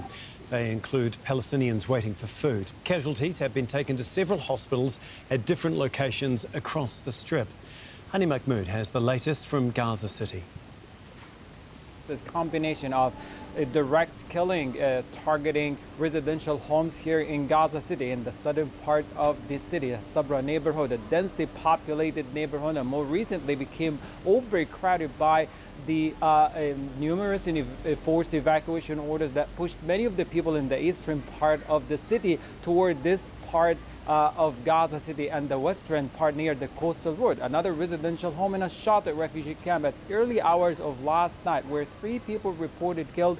They happen to be from one family. Also, the 5 people here in the Sabra neighborhood happen to be from one family as well. At distribution centers, the Israeli military did not miss an opportunity to kill Palestinians waiting for aid parcels and food parcels and sack of flowers near these areas in Rafah and Netzarim and the northern part of the Strip. 30 people is the combined number of people killed while waiting for aid. They were transferred to various health facilities, including a Shifa hospital. The scenes as of yesterday, late evening hours, of many of the people who were transferred on animal drawn carts or inside civilian vehicle, it rushed to a Shifa hospital. The emergency ward turned into a blood bath by the large number of injuries here, which mean following the strategy of shoot to kill. Many of them unfortunately died inside the emergency ward as they were waiting for medical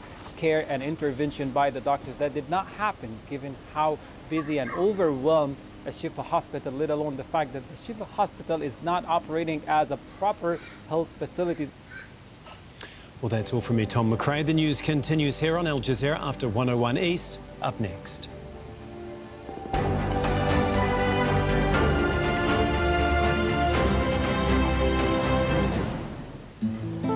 The story of a small community in one of Mexico's most dangerous states, standing up to criminal cartels and corrupt politicians. We don't want politicians anymore. They just disunite the people. In the last episode of Democracy Maybe, we explore how Tehran's elders led the fight for self-determination. At that time, thinking of the narcos was the same as thinking of Tehran's government. By the people on Al Jazeera.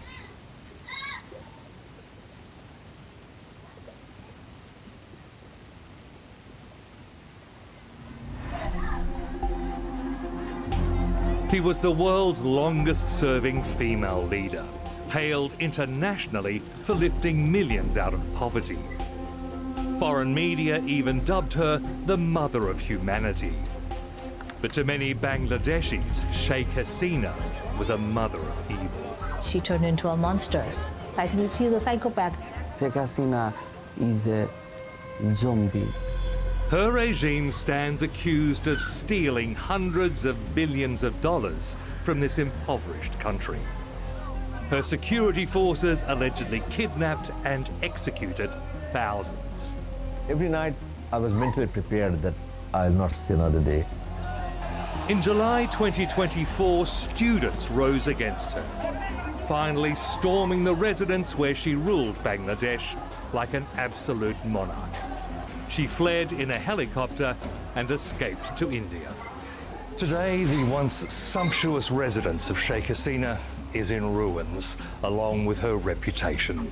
In this two-part report for 101 East, we're going to look at how a leader once hailed as an icon of democracy became someone people here call a monster. And we'll ask, can Bangladesh rise again from the wreckage of her rule?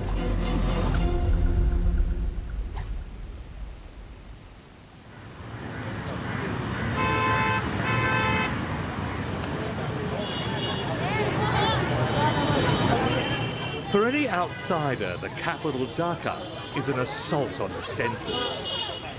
More than 20 million people live in this noisy, pulsating, gridlocked city.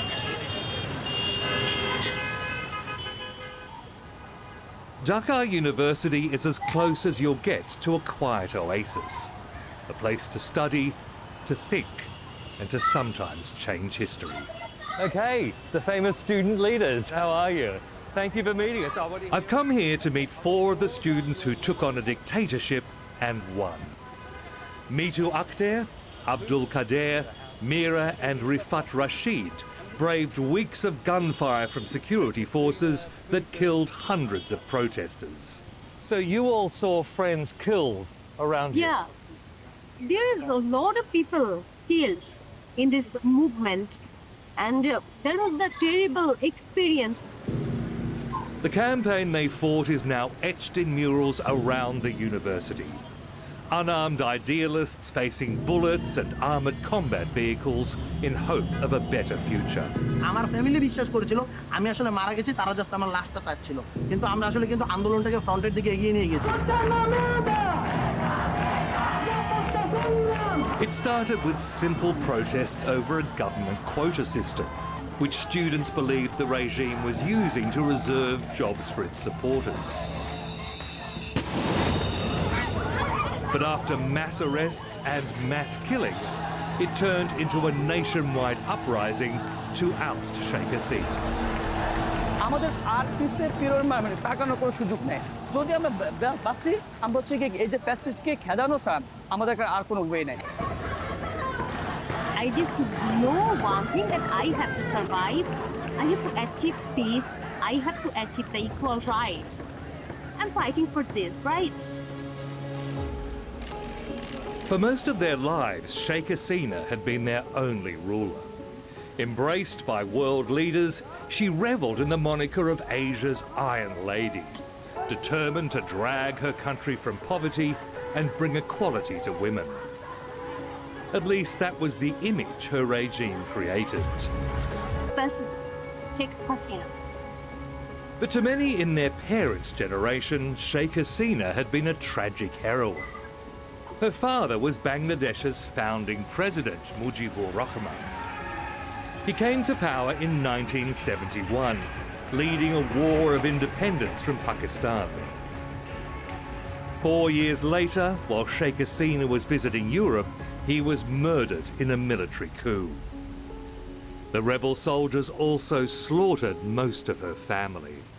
My father, the then president, was brutally murdered. Not only him, my mother, my 3 brothers, my 2 sister-in-laws, my uncle, altogether 18 members were killed. And then the power was captured by the military dictator. After 6 years of exile in India, she returned to fight for democracy, leading her father's Awami League party. In 1996, at the age of 48, she was elected to her first term as Prime Minister. I feel it's the people's victory. People fought for their voting right. But from the outset, this professed Democrat had little tolerance of opposition, something many attribute to the murder of her family. It must have been the most incredible, horrifying psychological trauma for Sheikh Hasina to have experienced the massacre of their closest family members. It would be difficult to not have a very heightened consciousness of your own insecurity. Sarah Hussein is a human rights lawyer whose father was once a close comrade of Sheikh Hasina's father. Do you think it did lead her to see all opposition in the same terms as the people who killed her family, as traitors, as evil, as anti-Bangladesh? Exactly, yes. That explains in a way why she went from being someone who was very much a survivor of a human rights violation to someone who became an authoritarian who then perpetrated gross violations and with impunity and allowed others to do that. In her second term as Prime Minister, security forces were locking up opposition figures without trial. Among them, a popular official with the Bangladesh Nationalist Party, Sajidul Islam Sumon. In December 2013, eyewitnesses say he and 5 friends were taken by authorities and never seen again. They were not criminals. They were activists, strong organizers for opposition party. Sajidul's sister, Sanjida Islam Tulay, is haunted by the day he disappeared. I was thinking why I was not there to stop the car, why I could not save him then. So that was killing me always inside, every day from then. I know for sure if it was happened to me, my brother would have saved me. Her mother, Hazera Khatun, went to the authorities every day for 2 years, pleading for information. They told her nothing. কেন নিল কি দোষ আমার ছেলের আমার ছেলে নাই আমি কি করব পয়সা থেকে After Sheikh Hasina won the 2014 election, the number of reported disappearances skyrocketed. Sanjida and her mother began a support group for families of the missing. They started with 8 families. Now there are more than 1,000. Every day, every night, they pray for their sons, for their husbands, for their fathers' return. They want them alive back. The group is called Maya Dak, meaning Mother's Call. Families meet in Sanjida's home to share information. Their sadness is never far from the surface. Every family member have the same pain we are passing through each day. It is heavy and it is killing us. When we see Hasina, we just only see that killer. Among today's gathering is Humam Kader Chowdhury, the son of a prominent opposition leader who was hanged in 2015 by Hasina's regime. 9 months later, Humam was abducted and locked in a windowless cell. Yeah, 7 months in isolation in a cell, and yeah, that was just the beginning. You know, the trauma doesn't end with you coming out. I mean, it's something that kind of stays with you forever. And fortunately, I got the support that I needed from these guys here, other survivors, other families that are still waiting for their loved ones to come back. So, yeah. Humam was held in a notorious secret detention centre called the House of Mirrors. It was run by DGFI, the Defence Intelligence Agency that reported directly to Sheikh Hasina's office. To be honest, it seems quite odd that it's called the House of Mirrors, because that's one place where you don't have a reflection. This is one place where you kind of lose yourself. This is a place where you don't have an identity anymore. It's somewhere where that's actually beaten out of you. You are no longer human. And you were beaten and tortured? Yes, on multiple occasions. They come in, they pick you up and take you in for interrogations and beatings whenever they like. So it's a mental torture. That's actually the worst part. And did they ever tell you what you were supposed to have done wrong? None. Nothing. The interim government that replaced Sheikh Hasina has formed a commission to investigate the disappearances. Human rights activist Mohammed Nur Khan is one of its members. একবার ভাবুন তো একটি মানুষ মাসের পর মাস তাকে হাত পা বাঁধা অবস্থায় একটি জায়গায় রাখা হচ্ছে, পিটানো হয়, ভয়ভীতি প্রদর্শন করা হয়, মাঝে মাঝে কারেন্ট শব্দ হয়। ওনার নিজেদেরকে মানুষের শ্রেণীতে ফেলতে পারি না। In the days after Sheikh Hasina fled, some of the disappeared were suddenly released. Abdullah Hil Aman Azmi was dumped on a country road on August 7th after 8 terrifying years in the House of Mirrors. It was 69,794 hours. Unbelievable, tormenting days. I never slept at night. I could never sleep at night. Every night, anxiety, worry, any little sound, I was scared. Are they coming to take me away? Just eagerly waiting for the dawn because they wouldn't take me out at dawn and kill me. Once a decorated brigadier general in the Bangladesh army, he was dismissed without explanation in 2009, then 7 years later, jailed without charge. You are not allowed to talk to anybody.